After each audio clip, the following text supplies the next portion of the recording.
তো বস তোমরা অনেকেই আমাকে কমেন্ট করেছিলে দাদা ম্যাথে আমরা বেশ দুর্বল, এবার আমরা কি করতে পারি, কি করলে পরে আমরা ম্যাথে ভালো স্কোর করতে পারবো। দেখো বস, আমি যেহেতু তোমাদের দায়িত্ব নিয়েছি, আমি বলেছি 75-এর মধ্যে 60+ নাম্বার তুলে দেবো, তাহলে কিন্তু আমাকে আমাকে তোমায় কিন্তু ম্যাথে 25-এর মধ্যে 20 অথবা 22 এরকম নাম্বার কিন্তু আমাকে তুলে দিতে হবে। সেই জন্য দেখো, আমি যেহেতু বলেছি যে তুমি একটু ভরসা করে আমার সঙ্গে জুড়ে থাকো। তারপরে দেখো, দেখো সবে তো 22টা মাত্র ক্লাস করিয়েছি আমি। 60 নাম্বার ক্লাস পর্যন্ত তুমি করো, এখনও দেখো কতগুলো ক্লাস বাকি রয়েছে, 38টা ক্লাস বাকি রয়েছে। তারপরে তুমি হচ্ছে মক টেস্ট দেবে, আমার সঙ্গে মক টেস্ট আমি করাবো। তারপরে স্পেশাল কিছু ক্লাস করাবো, এগুলো করো না। তারপরে দেখো কোথায় গিয়ে ঠেকে।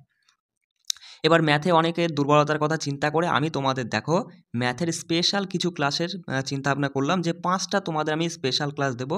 অর্থাৎ 500টা 100টা করে 500টা প্রশ্ন আমি খুবই সহজ সরলভাবে বুঝিয়ে দেওয়ার চেষ্টা করবো। আর এখানে বেশিরভাগ প্রশ্নই আমি রেখেছি মডারেট লেভেলের। কেননা দেখো, আমাদের তো ডব্লিউবির কথাই যদি আমি বলি, তাহলে 25টা তো ম্যাথের কোশ্চেন, সেখান থেকে 2 থেকে 4টে প্রশ্ন তুমি পাবে ইজি টাইপের। বাদ বাকি দেখো 18 থেকে 20টা প্রশ্ন তুমি পাবে মডারেট লেভেলের, আর বাদ বাকি 2-4টে প্রশ্ন তুমি পাবে টাফ লেভেলের।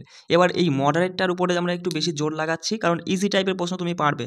এবার মডারেট টাইপের প্রশ্নগুলো তুমি যদি সব করতে পারো, তাহলে দেখো আমাদের 20-22 নাম্বার অটোমেটিক উড়ে যাচ্ছে। টাফের প্রশ্ন তুমি গুলি মারো, 2-4টে দুটো ছেড়ে দিলে, 25-এর মধ্যে দুটো প্রশ্ন তুমি ছেড়ে দিলে কোনো অসুবিধা নেই। বুঝতে পারছো? তাই দেখো আজকে আমরা 100টা প্রশ্ন আলোচনা করে নেব। আমি একটু খুবই সহজ সরলভাবে বুঝিয়ে দেওয়ার চেষ্টা করব, একটু মনোযোগ সহকারে, মানে তুমি একটু বুঝবে, ঠিক আছে? যেহেতু তুমি ম্যাথে দুর্বল বলছো, একটু মনোযোগ সহকারে বুঝবে, দেখবা এই টাইপের প্রশ্ন পরীক্ষায় আসবে কিন্তু। আর একটা কথা বলি, যারা আমাদের টেলিগ্রামের সঙ্গে যুক্ত আছো, তোমরা আগে টেলিগ্রামে চলে যাও, সেখান থেকে পিডিএফটা আমি দিয়ে দিয়েছি। দেখো পিডিএফটা আগে তুলে নিজে ট্রাই করো যে তুমি কতগুলো প্রশ্ন সঠিক করতে পারলে, ঠিক আছে? আর যেগুলো পারোনি শুধু সেগুলো এসে দেখে যাবা, বেশি সময় নষ্ট করবা না। আমি বলছি না আমার ভিডিওটা তুমি পুরো দেখো, যেগুলো তোমার অসুবিধা হচ্ছে সেগুলো এসে দেখে তুমি চটকট বেরিয়ে গেলে। বুঝতে পারলে? চলো দেখো, প্রথম প্রশ্নটা কি রেখেছি। বলছে 60 এর সকল গুণনীয়কের গড় নির্ণয় করো। আচ্ছা দাদা, তাহলে আমরা যদি গুণনীয়ক মানে কি সেই বিষয়টা না জানি, তাহলে গড় কি করে আমরা বার করব? দেখো, গুণনীয়ক মানে যে সংখ্যার গুণনীয়ক বলবে, মানে এমন কি কি সংখ্যা রয়েছে যেগুলো দিয়ে সেই সংখ্যাটাকে ভাগ করা যায়। মানে 60-এর গুণনীয়ক কোনগুলো? 1 দিয়ে 60কে ভাগ করা যায়, 2 দিয়ে ভাগ করা যায়, 3 দিয়ে ভাগ করা যায়, 4 দিয়ে ভাগ করা যায়, 5 দিয়ে ভাগ করা যায়, 6 দিয়ে ভাগ করা যায়, তাই তো? 7 হবে না, 8 হবে না, 9 হবে না, 10 দিয়ে ভাগ করা যায়, 12 দিয়ে ভাগ করা যায়। তারপরে হচ্ছে তুমি বলবা দাদা 15 দিয়ে ভাগ করা যায়, 20 দিয়ে যায়, তাই না? 17, 18 এগুলোতে দিয়ে তো 60কে ভাগ করা যায় না। 20 দিয়ে যায়, তারপরে 30 দিয়ে যায়, আর 60 নিজেই 60কে ভাগ করতে পারে। এই হলো গুণনীয়ক, বিষয়টা বুঝলে তাহলে কি? আর গুণিতকের কথা বললে পরে নামটা মাথায় রাখবে। গুণনীয়ক মানে ভাগ, মানে এমন কি কি সংখ্যা আছে যে কিনা যে সংখ্যাটার গুণনীয়ক বার করতে বলবে তাকে ভাগ করতে পারে, মোদ্দা কথা এটা। আর গুণিতক মানে এমন কি সংখ্যা, মানে নামতা, যেমন 60-এর গুণিতক বলে 60, 120, 180, বিষয়টা বুঝতে পারলে? এইভাবে অনির্দিষ্ট পর্যন্ত চলবে। হ্যাঁ, গুণনীয়ক মানে গুণিতক কিন্তু অসীম, যত খুশি তুমি গুণ করে বার করে ফেলতে পারবা। আর গুণনীয়ক একটা নির্দিষ্ট সীমা পর্যন্তই চলবে। এবার বলছে দেখো, এদের গড় বার করতে বলেছে, আমরা গুণনীয়কগুলো বার করে ফেলেছি। এবার গড় মানে কি? যে গড় মানে সবগুলো যোগ করতে হবে, যোগ করার পরে দেখতে হবে কতগুলো সংখ্যা রয়েছে, সেই সংখ্যা দিয়ে তাকে ভাগ করতে হবে। দেখো 60 আর 30 হচ্ছে 90, 110, 20, 30, 40, 140, আর এদিকে হচ্ছে 5, 5, 10, 150, 150, আর এদিকে হচ্ছে 6 আর 4 10, 150 আর 10 কত? 160, 160, আর এদিকে 5 65, 67, 68। দেখো এইভাবে যোগ করে নিলাম, তার মানে 168 হলো, 168। কতগুলো সংখ্যা রয়েছে? 1, 2, 3, 4, 5, 6, 7, 8, 9, 10, 11, 12। 12 দিয়ে ভাগ করো। দেখো 12 করতে 12, 4 থাকছে, 4 বারং 48, 14। গড় কত হলো? 14 হলো। তাহলে এই টাইপের প্রশ্ন পরীক্ষা আসলে তুমি একটু সময় লাগুক, কিন্তু করতে তো পারবে, অবশ্যই পারবে। বুঝতে পারলে? চলো দেখো পরের প্রশ্ন, দেখো কি বলছে। বলছে যে 90 লিটারের একটি মিশ্রণে 7:2 অনুপাতে দুধ ও জল থাকে। মিল্ক আর ওয়াটারের অনুপাত দিয়েছে 7:2। টু, বেশ ভালো কথা। বলছে যদি মিশ্রণে 10 লিটার দুধ আর 5 লিটার জল যোগ করা হয়। বেশ ভালো কথা। আগে তো আমরা দেখে নিই যে এই যে প্রথমে তোমার এই 90 লিটারের মধ্যে মিল্ক আর ওয়াটার কতটা আছে। আমরা দেখতে পাচ্ছি দেখো, ওরা বলছে ইউনিটে 7 ইউনিট মিল্ক আছে আর 2 ইউনিট ওয়াটার আছে। তাহলে 7 আর 2 যোগ করলে 9 ইউনিট। 9 unit total. টোটাল 9 ইউনিটে 9 ইউনিট, কিন্তু ওরা বলছে ইউনিট ফিউনিট বুঝি না, লিটারে আছে 90 লিটার। তাহলে 9 ইউনিট ইজ ইকুয়াল টু যদি 90 লিটার হয়, 1 ইউনিট সমান তুমি বলবা দাদা 10 লিটার। 1 ইউনিট যদি 10 লিটার হয়, 7 ইউনিট সমান 70 লিটার মিল্ক আছে আর ওয়াটার আছে 20 লিটার, তাই না? এবার ওরা বলছে যে এবার তুমি ওই মিশ্রণে কী করো, 10 লিটার দুধ মিশাও। এই যে দুধের সঙ্গে 10 লিটার মিশিয়ে দাও, লিটারের সঙ্গে লিটার যোগ করতে পারবো আমরা, কিন্তু ইউনিটের সঙ্গে তুমি কখনোই 7-এর সঙ্গে যেন 10 যোগ করে দিও না, আর 2-এর সাথে যেন 5 যোগ করে দিও না। এটা ইউনিটে রয়েছে আর এটা নিচেগুলো মানে এগুলো হচ্ছে লিটারে রয়েছে, বুঝতে পারলে? এই এককগুলো কিন্তু সেম রাখবা। আর এখানে 5 লিটার যোগ করলো, ব্যাস। এদের অনুপাত বার করে দেখো, এদিকে হচ্ছে কত 80 লিটার আর এদিকে হচ্ছে 25 লিটার, তাই না? এবার যদি তুমি এদের একটু রেশিও করো, দেখো যদি 5 দিয়ে কাটো, 5 5 25 আর 5 16 80। তার মানে এখানে আমাদের সঠিক উত্তর যে হচ্ছে, এখানে আমাদের চেয়েছে জল ও দুধের অনুপাত। দেখো দেখো বস কি বলেছে, জল ও দুধের নতুন অনুপাত। আগে ওরা ওয়াটার তারপরে মিল্ক বলেছে, তুমি কিন্তু অপশানে দেখো এই 16:5 করে দিয়ে চলে আসো না, এটা ছিল মিল্ক আর ওয়াটারের অনুপাত, আর ওরা বলেছে ওয়াটার মিল্কের অনুপাত। তার মানে আগে ওয়াটার আসবে, ওয়াটারের অনুপাত 5 দেখলাম, মিল্কের 16, 5:16।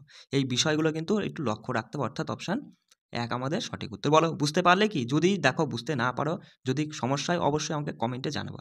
পরের প্রশ্ন দেখো, বলছে এই যে 4টে ডিজিট দিয়ে দিয়েছে, এই 4টে ডিজিট দ্বারা গঠিত 4 অঙ্কের বৃহত্তম, বৃহত্তম মানে সব থেকে বড়, বৃহত্তম মানে সব থেকে বড় বলো, 7005। এই 4টে অঙ্ক দিয়ে সব থেকে বড় সংখ্যা কি হবে তুমি বলবা। 7 আগে বসবে, তারপরে 5, তারপর 00, মানে বড় থেকে ছোট হিসেবে সাজালে পরেই বৃহত্তমটা পাওয়া যায়, আর ক্ষুদ্রতমটা পেতে গেলে ছোট থেকে বড় হিসেবে সাজালে পরেই ক্ষুদ্রতমটা পাওয়া যায়, ব্যাস। এটাই মাথায় রাখবা। ক্ষুদ্রতম মানে দেখো, তুমি কি এবার এখানে 0057 নিবা, ছোট থেকে বড় এবার সাজাবা, তাহলে তো সেটা 4 অঙ্কের থাকলো না, 2 অঙ্কের হয়ে গেল। 4 অঙ্কের রাখতে হবে আমাদের, তাহলে সঙ্গে সঙ্গে তুমি কি করবা, বলবা দাদা আগে আমাদের 5 নিতে হবে বাধ্যতামূলক, এবার দুটো শূন্য বসিয়ে লাস্টে 7। এটাই হলো সব থেকে ছোট 4 অঙ্কের সংখ্যা, এই 4টে ডিজিট দিয়ে তৈরি। ব্যাস, এদের পার্থক্য মানে বিয়োগফল। সঙ্গে সঙ্গে বাদ দিলে তুমি এখানে বলবা দাদা 3 হলো, 1 এসে 9 হলো, এখানে 1 এসে 4 হলো, আর এখানে তোমার হচ্ছে কত থাকছে, 2 থাকছে, ব্যাস। এটাই উত্তর হয়েছে, দেখো অপশান 1 তো রয়েছে, অপশান 1 উত্তর হয়ে যাচ্ছে, বুঝতে পারলে? বলছে দেখো পরের প্রশ্নটা, 1 কেজি চিনির মূল্য 34% বেড়েছে। 1 কেজি চিনির মূল্য কত শতাংশ বেড়েছে? 34% বেড়েছে। দেখো 34% মানে কি? পার্সেন্ট মানে নিচে 100, তাই তো বস? একটু যদি তুমি কাটো, 2 দিয়ে কাটলে ওপরে 17 আর নিচে 50, মানে 50-এ 17 বেড়েছে। 50-এ আমি ধরলাম যে হচ্ছে 50 ইউনিট, 50 ইউনিট যদি হয় তাতে 17 ইউনিট বেড়েছে, মানে হয়েছে কত? এখন হয়েছে 67 ইউনিট। বিষয়টা বুঝতে পারলে? মানে 50-এ যদি 17 বাড়ে, তাহলে হয়েছে বর্তমানে দাম কত হয়েছে? তোমার হচ্ছে 67 ইউনিট বা 67 টাকা, যা খুশি তুমি ধরো না কেন। এবার ওরা বলছে যে এত শতাংশ বেড়েছে তথা মূল্য 51 টাকা বেড়েছে, মানে এই বাড়তিটার মূল্য কত? 51 টাকা। আমরা দেখেছি বাড়তিটা কত বেড়েছে, কত 17 বেড়েছে, আর 17 সমান ওরা বলছে যে 51 টাকা। তাহলে 17 সমান যদি 51 টাকা হয়, 1 সমান কত? তুমি বলবা 3 17 51, মানে 1 সমান 3। 1 সমান যদি 3 হয়, বলেছে প্রতি কেজি চিনি নতুন মূল্য, নতুন মূল্য কোনটা হয়েছে? বেড়ে, এটা ছিল বেড়ে গিয়ে এটা হয়েছে, তাহলে এটাই নতুন মূল্য। 1 সমান যদি 3 হয়, তাহলে 67 সমান কত? 3 দিয়ে গুণ করে বলবা 3 7 21 1, আর 3 6 18 আর 2 20, 201 টাকা। অপশান 2 আমাদের সঠিক হতো। বুঝলে কিছু? চলো পরের প্রশ্ন দেখো কি বলছে। বলছে এ, বি এবং সি এর মাসিক বেতনের অনুপাত দিয়েছে এটা, ঠিক আছে? বলছে যদি সি এর মাসিক বেতন এ এর বেতনের থেকে এত টাকা বেশি হয়, তাহলে বি এর বার্ষিক বেতন কত? তুমি সিম্পল দেখো, তুমি এখানে ওরা বলে দিয়েছে এটা তো এ, আর এটা বি, আর এটা সি। সিম্পল তুমি দেখো যে সি আর এ, বলছে সি এর মাসিক বেতন এর থেকে এত বেশি। আমরা ইউনিটে, এগুলো সব সময় ইউনিটে ধরবা, ঠিক আছে? ইউনিটে কত বেশি? সি এর বেতন এর থেকে 2 ইউনিট বেশি। ওরা সেটাই বলছে যে এই 2 ইউনিট সমান সমান 12,000, ইউনিট ফিউনিট বুঝি না, 12,000 টাকা বেশি। তাহলে তুমি বলো 1 ইউনিট সমান হবে 6,000 টাকা।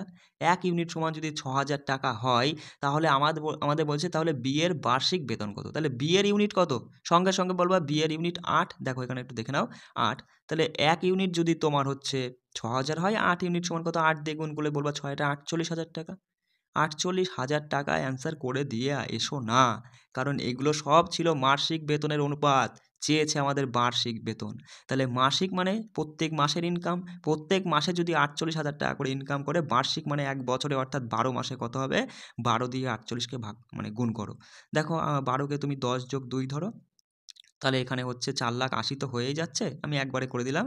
তোমার 10 দিয়ে গুণ করলে আর 48 দুগুণে 96, আর হচ্ছে 96,000 টাকা, 96, 1 মিনিট, 000 যোগ করো, দেখো 0006, এখানে হচ্ছে 7 আর এখানে 5, মানে তোমার হচ্ছে 5 লাখ, তোমার হচ্ছে 76,000 টাকা আমাদের সঠিক উত্তর হচ্ছে। দেখো অপশনে আছে নাকি, থাকতে বাধ্য, এই যে অপশন 4 আমাদের সঠিক উত্তর। চলো পরের প্রশ্নটা দেখো, দেখো এত বড় অঙ্ক দেখে কখনো ভয় পাবে না, এগুলো একদম সোজা অঙ্ক।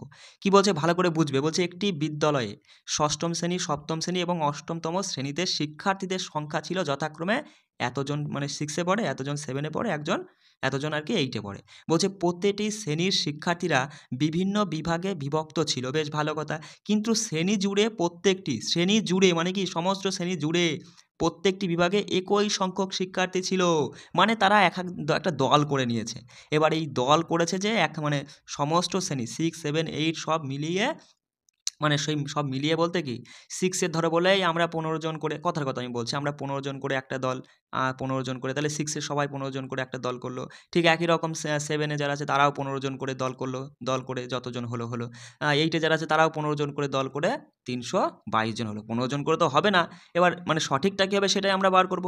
দেখো সঙ্গে সঙ্গে তুমি কি করবা, তার মানে এমন একটা কমন নাম্বার যেটা এর মধ্যেও থাকবে, মানে এটাকেও ভাগ যাবে, এটাকেও ভাগ যাবে, এটাকেও ভাগ যাবে, তাহলে বলো তুমি এখানে কি করবা।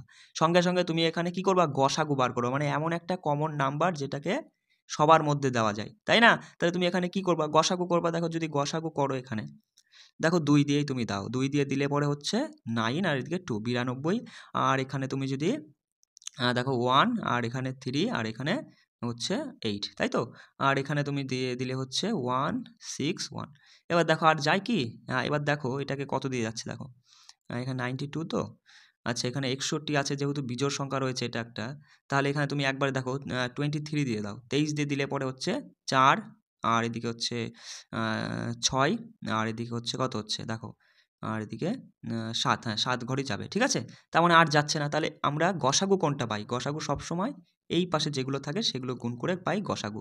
46 হচ্ছে, বিষয়টা বুঝতে পারলে, 46 হচ্ছে আমাদের গসাগু, মানে 46 করে হচ্ছে একটা দল রয়েছে, তাহলে 46 করে একটা দলে, তাহলে 6-এ কখানা দল তৈরি হবে, তুমি এটাকে 46 দিয়ে ভাগ করে বলবা 4 ছক 24, মানে 4টে দল হচ্ছে, কেটে পড়ে মানে কাটলে 4 হচ্ছে, তাহলে 6-এর 4টা দল। এখানেও আবার 46 দিয়ে ভাগ করে তুমি বলবা যে 6 ছয় 36, মানে এখানে 6টা দল হচ্ছে। এখানেও 46 দিয়ে ভাগ করে তুমি বলবা এটাকে কাটলে 42, হ্যাঁ 7 হচ্ছে। তাহলে টোটালে আমরা দেখলাম 4টে দল, 6টা দল আর এদিকে 7টা দল। তাহলে কতগুলো দল হয়েছে, সবথেকে বেশি তোমার হচ্ছে 6 আর 4 10 আর 7 17টি, 17 আমাদের সঠিক উত্তর হয়ে যাচ্ছে। বিষয়টা বুঝতে পারলে? দেখো অঙ্কটা কিছু ছিল না, শুধু একটু বোঝার বিষয় ছিল। পরের প্রশ্ন দেখো কি বলছে, বলছে একটি সমিতিতে চেয়ারম্যান নির্বাচনের জন্য নির্বাচন অনুষ্ঠিত হয়, যেখানে এ এবং বি মাত্র দুজন প্রার্থী। কজন? এ আর বি দুজন প্রার্থী। বলছে বি প্রার্থী এ প্রার্থীর চেয়ে 25% কম ভোট পেয়েছিল। কে? বি। কার থেকে? এর চেয়ে 25%, 25% মানে কি বস, 25/100 কাটলে পরে হয় 25 অক্ষে 25, 4 25 সঙ্গে 100, মানে 4-এ 1 কম পেয়েছে। কার থেকে? কে কার থেকে কম পেয়েছে? বি এর থেকে 4-এ 1 কম পেয়েছে, মানে মানে এ যদি 4 পায় তাতে 1 কম পেয়েছে বি, মানে বি পেয়েছে দাদা 3। এইটুকুই ছিল বোঝার বিষয়, বোঝা গেল? বলছে ভোট না দেওয়া সদস্যের সংখ্যা বি প্রার্থীর ভোটের সংখ্যার সমান। আমরা দেখলাম বি প্রার্থী 3 ইউনিট ভোট পেয়েছে, ঠিক আছে?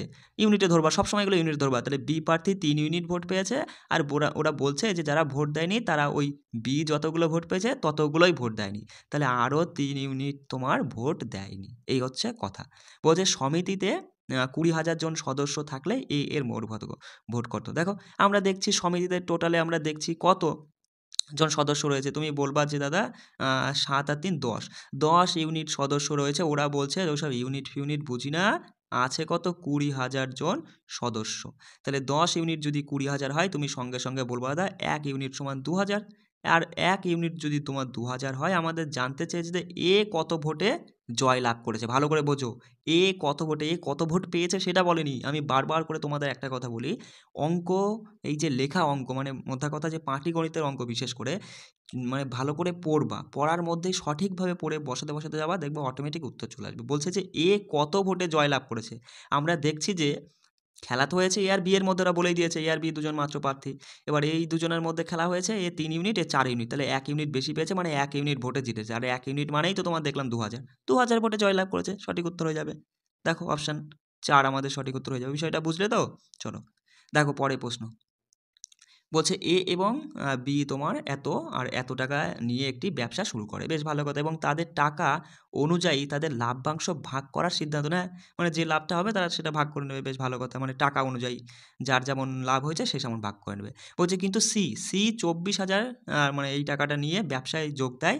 সি ব্যবসায় একজন অসক্রিয় ব্যক্তি, তাই এ আর বি তাদের মধ্যে সি এর লাভ্যাংশ সমান ভাগে ভাগ করে নেওয়ার একটা পরিকল্পনা করেছে।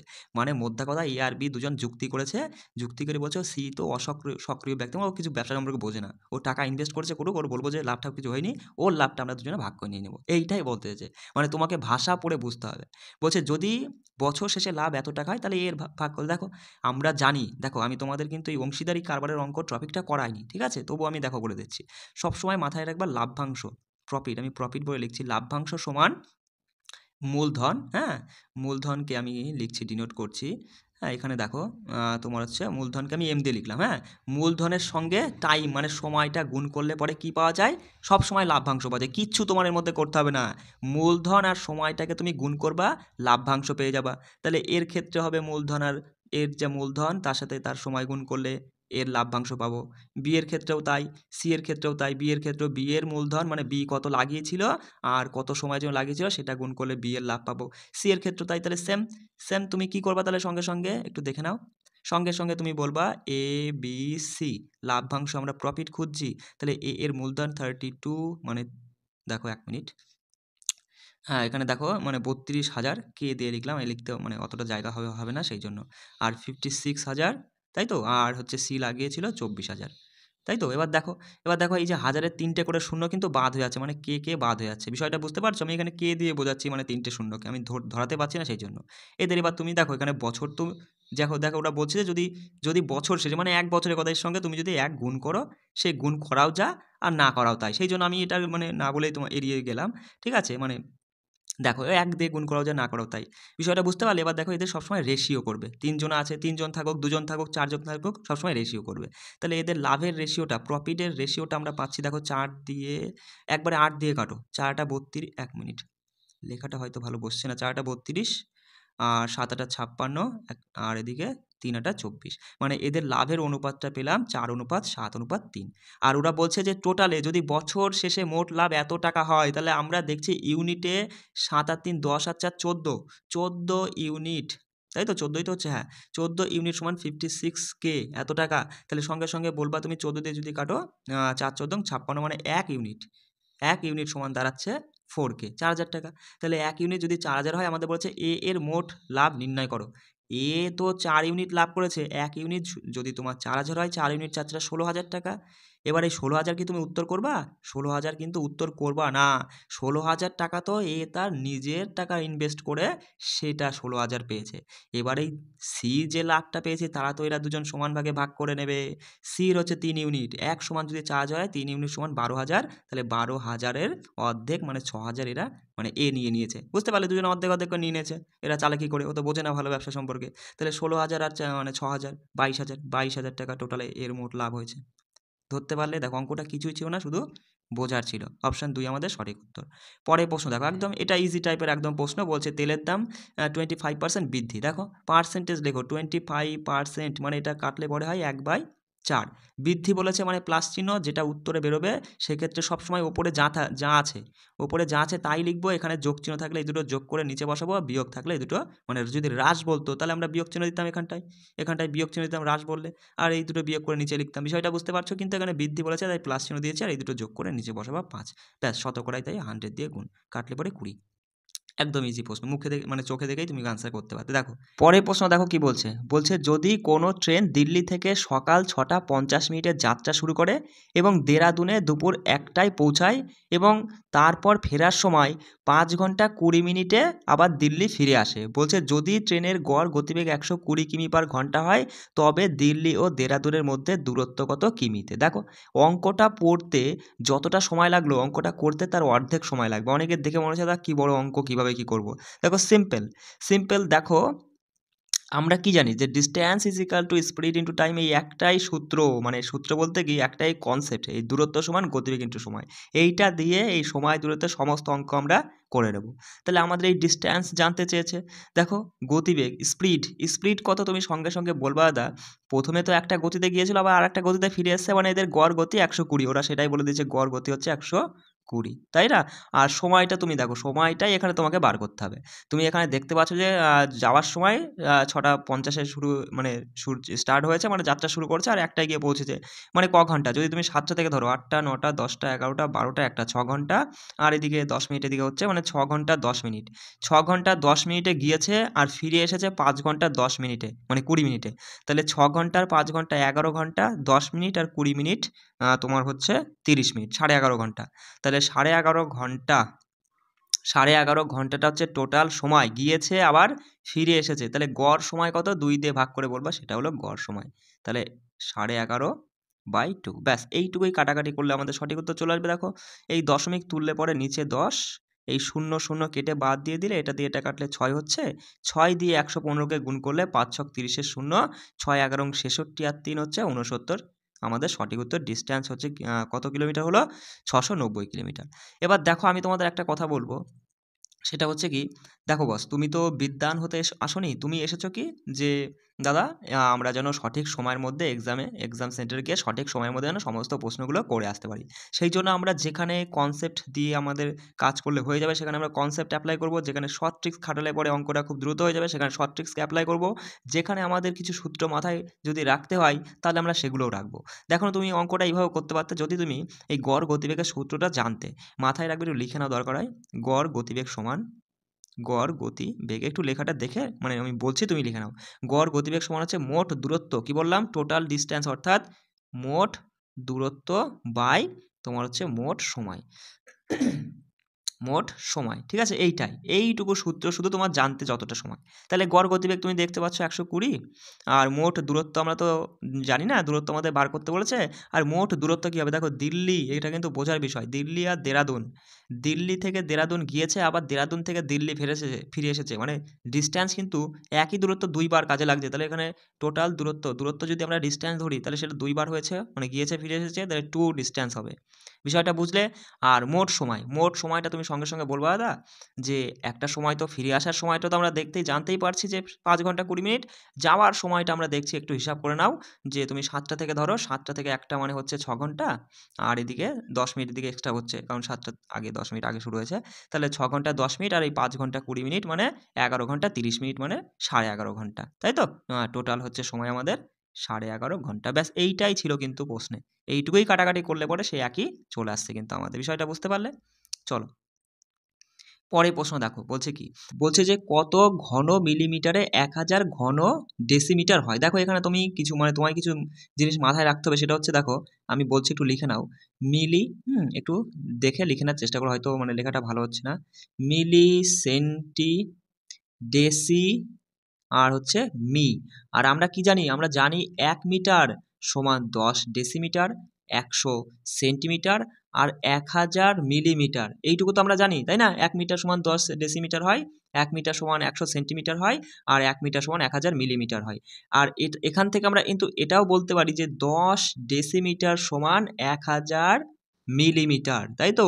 তাহলে 10 ডেসিমিটার যদি 1000 মিলিমিটারের সমান হয় তাহলে আমরা এটা বলতে পারি যে 1 ডেসিমিটার সমান 100 মিলিমিটার, তাই তো? মানে 0 0 একটা কেটে আমরা বললাম যে 1 ডেসিমিটার সমান 100 মিলিমিটার। এবার ওরা বলেছে কি, দেখো আগে একটা শব্দ জুড়ে দিয়েছে ঘন কথাটা, ঘন মিলিমিটার আর এইদিকে ঘন ডেসিমিটার। ওরা বলছে যে 100 ঘন ডেসিমিটার সমান কত ঘন মিলিমিটার।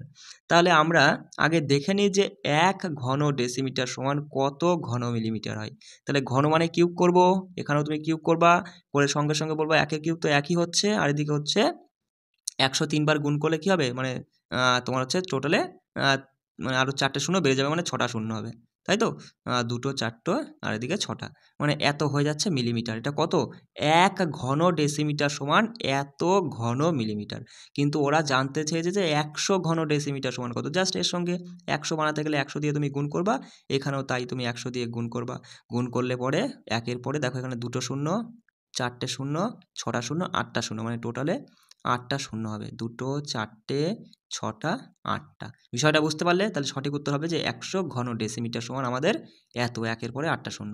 অপশান দেখো, দেখো অপশান 3 এরটাই দেখো। এবার দেখো এখানে কিন্তু তুমি দেখো যে দেখো অপশান দেখলে কিন্তু খুব সহজেই তুমি অ্যান্সার করতে পারতে, যে কখনোই ঘনর কথা বলছে যে ডেসিমিটার থেকে আমাদের মিলিমিটারে যেতে হবে, 100 কখনোই হবে না, তারপরে তোমার হচ্ছে 10,000 হবে না, তারপরে তোমার 1,000ও হবে না, এটা উত্তর হতে বাধ্য। মানে অপশান দেখলে আমি বলেই তো দিয়েছি তোমার যে 50% অঙ্ক কিন্তু অপশানের মধ্যেই থাকে।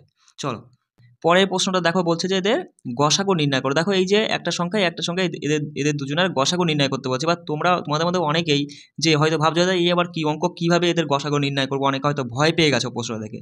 সিম্পল, তুমি যে নিয়ম সেই নিয়মের উপরে কাজ করবা। দেখো গসাগু নির্ণয় করতে কি করতে হয়, এই প্রথম সংখ্যা তুমি লিখলে 4 টু দি পাওয়ার 315 মাইনাস 1, আর একটু লেখাটা কষ্ট করে বুঝে নাও, 4 টু দি পাওয়ার 25 মাইনাস 1, গসাগুর মতো করবো। দেখো কি তুমি দেখে কি বুঝতে পারছো, এখানে কমন কি -1 গেলে পরে থাকছে 4 টু দি পাওয়ার 315, আর এখানে 4 টু দি পাওয়ার 25, তাই তো?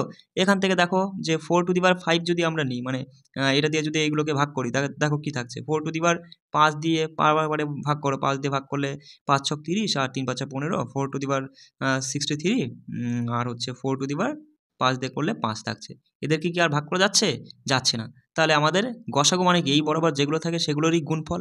এবার দেখো তার মানে 4 টু দি পাওয়ার 5 মানে কত, 4 5 বার গুণ করতে হবে। 4 টু দি পাওয়ার 5 মানে 4 যদি তুমি 5 বার গুণ করো, 2 বার 3 বার করে নাও দরকার হয়, 4 বার 5 বার, দেখো 4 4 16, 4 16 64, 4 64 256, 256, 4 256 কত হচ্ছে, 4 256, 4 পঁচিশ 100 মানে 1000, 4 ছক 24, 1024 হচ্ছে, কত হচ্ছে, 1024 হচ্ছে। আর এটা -1টাকে তুমি গুণ করবা, কখনোই নয়, -1টা এখান থেকে বাদ দিয়ে দিতে হবে, 1023 আমাদের উত্তর হবে। এবার তুমি বলছো দাদা কেন হলো, কারণ বোঝো এইটুকু না মিলিয়েই একটা সংখ্যা ছিল।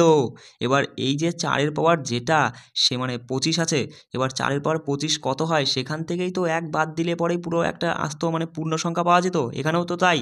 তার মানে এক্ষেত্রে কিন্তু আমরা গসাগুর ক্ষেত্রে কি করি, যে 2টো বা 3টে যা বেরোয় সেগুলো গুণ করি, এক্ষেত্রে কিন্তু তুমি গুণ করবা না।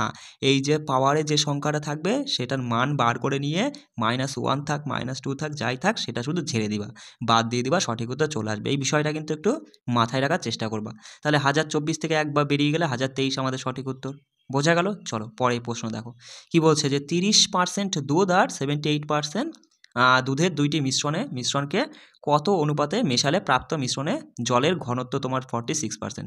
দেখো 30% মিল্ক আর ওয়াটার তুমি ধরো, এবার বলছে যে 30% দুধ, মানে প্রথম যে মিশ্রণ সেটা 30% দুধ রয়েছে। তাহলে 30% দুধ থাকলে তুমি বলবা দাদা 70% জল, মানে 70 জল ছিল আর এদিকে 30 ধরে নিলাম, যে যদি 100 হতো তাহলে পরে আমরা দেখতাম যে 70 হচ্ছে জল রয়েছে আর 30 হচ্ছে তোমার দুধ রয়েছে। পরেরটাই বলছে ওরা 78% দুধ আছে কত, 78, 100-র মধ্যে ধরলাম, পার্সেন্টেজে বলেছে, আর তোমার এদিকে রয়েছে, তাহলে কত থাকছে বলো, 100 থেকে যদি 78 যায়, তাহলে এদিকে তোমার হচ্ছে কত থাকছে, 22 থাকছে। ব্যাস যোগ করো, যোগ করলে এদিকে হচ্ছে তোমার 9 আর এদিকে হচ্ছে তোমার কত 8 10, তাই না? এই হচ্ছে আমাদের মিল্ক আর ওয়াটার বর্তমানে রয়েছে, তাই না? আমরা 100 ধরে করছি কিন্তু, ঠিক আছে? এবার দেখো ওরা বলছে যে প্রাপ্ত মিশ্রণে জলের ঘনত্ব এত।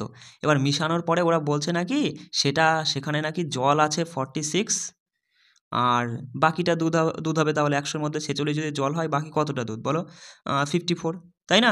তাহলে বলছে যে অনুপাত কত, দেখো অনুপাত তুমি বার করো। দেখো এই প্রথমটার অনুপাত কি ছিল, দেখো অনুপাত যদি তুমি এটাকে 2 দিয়ে কাটো, এখানে 44 হচ্ছে আর এখানে 2 দিয়ে কাটলে 46 হচ্ছে, মানে 54 হচ্ছে এখানে আর 46 হচ্ছে।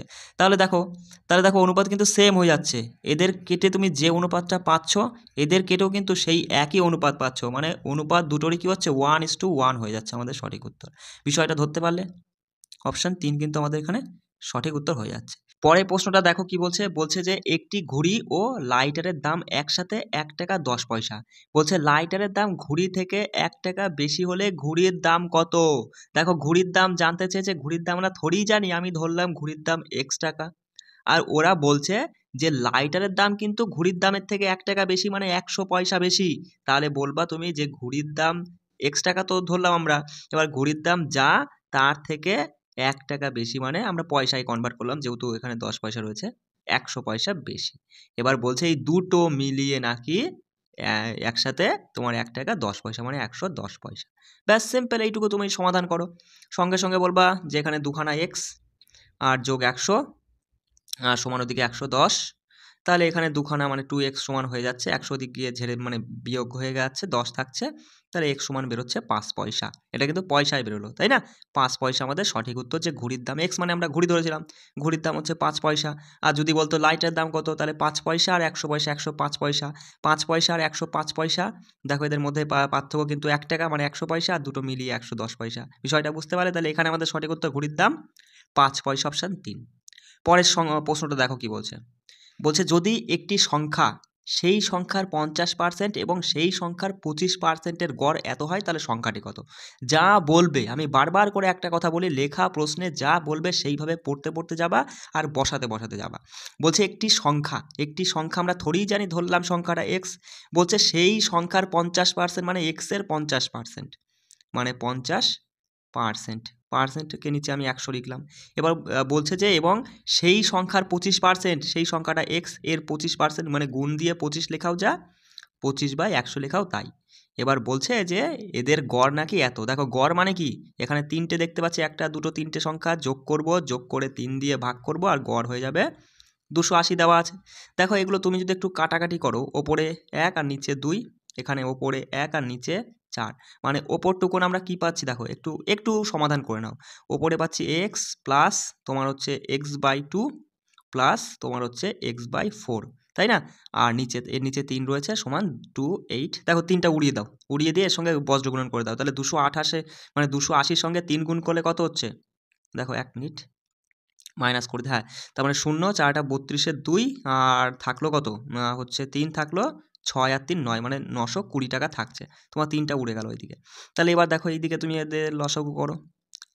লেখাটাই মুশকিল, কোথায় লিখবো বস বলো তো? নিচে 4 লিখলাম, তাহলে এখানে ওপর হচ্ছে 4x প্লাস তোমার হচ্ছে 2x প্লাস x, তাহলে এদিকে তোমার আমরা দেখতে পাচ্ছি 4 আর 2 6 রেখে 7x সমান 7x সমান তোমার দাঁড়াচ্ছে কি, এই যে 920 ইন্টু 4, 4টা দিকে গুণ হয়ে যাবে, তাই না? তাহলে দেখো 7 দিয়ে তুমি কাটো, 7 দিয়ে কাটলে 7 অক্ষে 7, 6 7টা 42, এখানে 6 হচ্ছে 0 ইন্টু 4, তাহলে 4 × 48, মানে 480 টাকা। একটু হয়তো এখানে লেখাটা ঘিজিবিজি হয়ে গেল, এছাড়া মানে আমার উপায় নেই বস, মানে আমি যে ভালো করে বুঝিয়ে দেবো সেমন সেটাও আমার নেই। তাহলে 480 আমাদের সঠিক উত্তর হয়ে যাচ্ছে, অপশান 2। চলো পরের প্রশ্ন দেখো। পরের প্রশ্ন কি বলছে দেখো, বলছে নল এ এবং বি যথাক্রমে 12 ঘন্টা এবং 16 ঘন্টার মধ্যে একটি ট্যাঙ্ক পূর্ণ করতে পারে, যেখানে নল সি 20 ঘন্টার মধ্যে খালি করতে পারে। বলছে নল এসি কে প্রথমে 5 ঘন্টার জন্য খোলা হলো এবং তারপর নল একে বন্ধ করে দেওয়া হয় এবং বি কে খোলা হয়, ট্যাঙ্কটি কত ঘন্টায় ভরাট হবে? একদম বারবার করে বলি, যেমন বলবে সেমন পড়তে পড়তে যাবে আর বসাতে বসা যাবে। দেখো কে কে আছে, এ আছে, বি আছে, আর সি আছে। এ কী করে 12 ঘন্টায় পূর্ণ করে, আর বি হচ্ছে 16 ঘন্টায় পূর্ণ করে, সি 20 ঘন্টায় খালি করে, তাই মাইনাস চিহ্ন দিয়ে আমি এটা চিহ্ন করে রাখলাম যে খালি করে, তাই এখানে মাইনাস চিহ্ন দিলাম, ঠিক আছে? এবার দেখো, এবার তাহলে তুমি জানোই যে এদের কী করতে হয়, লসাগু করতে হয়। দেখো এদের লসাগু তুমি যদি করো, লসাগু কত হবে দেখো, আচ্ছা তুমি করে নাও, 12 মানে 3 গুণ 4, ঠিক আছে, আর হচ্ছে 16 মানে 4 গুণ 4, আর 20 মানে 4 গুণ 5। তাহলে যেটা কমন থাকে, 4 কমন আছে, সেটা একবারই নিবা, আর বাকিগুলো গুণ। দেখো 3 4 12, 5 12 60, 60 গুণ করে 4 4 24, মানে 240 হয়ে যাচ্ছে এদের লসাগু, তাই তো? তাহলে দেখো, তাহলে এ 12, এ কী করে 12 ঘন্টায় 240 ইউনিট কী করে ভরাট করে, তাহলে পার ঘন্টায় কী করবে, 12 দিয়ে 240কে ভাগ করলে 20 ইউনিট, 20, এটা কিন্তু ইউনিট পার আওয়ার, ঠিক আছে? মানে এর ক্ষমতা কি? এর ক্ষমতা 1 ঘন্টায় 20 ইউনিট করে জল ভরাট করা। ঠিক একই রকম বি এর দেখো, বি দিয়ে মানে 16 দিয়ে যদি তুমি 240কে ভাগ করো, 16 আর এদিকে থাকছে কত, 5 16 80, হ্যাঁ, তার মানে হচ্ছে 15 ইউনিট পার আওয়ার। মানে এর বি এর ক্ষমতা 16 ঘন্টায় মানে সে 240 ইউনিট ভরাট করে, তাহলে পার ঘন্টায় 15 ইউনিট করে ভরাট করে। আর সি তো খালি করে, সে হচ্ছে তাহলে এখানে দেখো 20 দিয়ে তুমি হচ্ছে ভাগ করলে 12 হচ্ছে, তাই না? 12 দুগুণে 24 মানে 12 ইউনিট পার ঘন্টায় খালি করছে।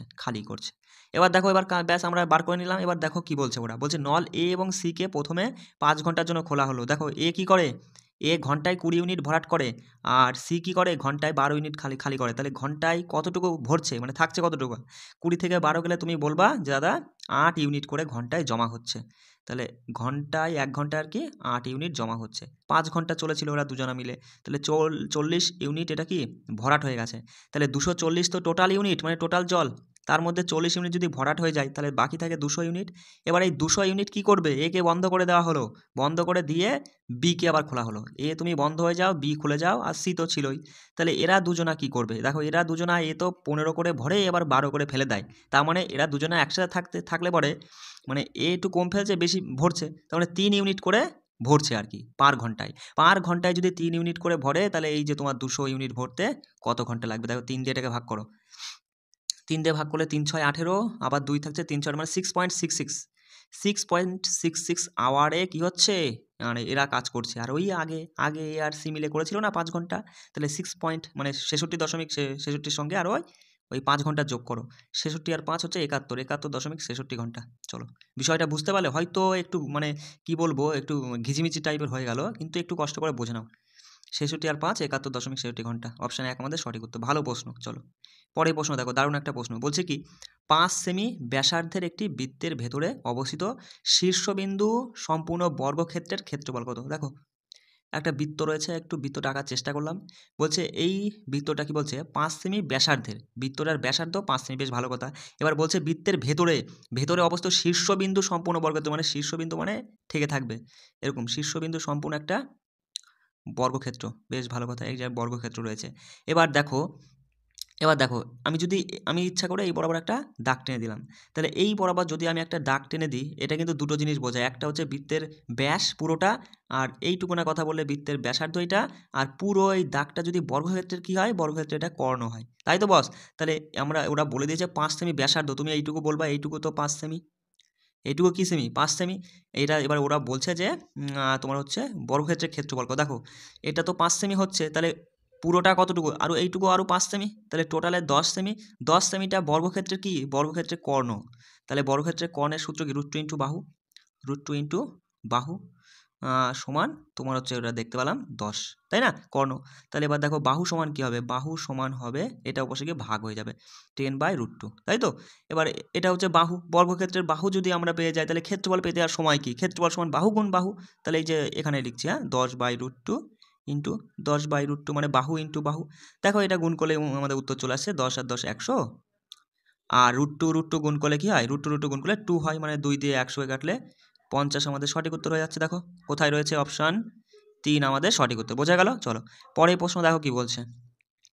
বলছে যে একটি পণ্যের ক্রয় মূল্য এত টাকা এবং বিক্রয় মূল্যের শতাংশ হিসাবে লাভ হলে পরে 20% তোমার লাভ হয়েছে, প্রকৃত লাভ কত টাকায়?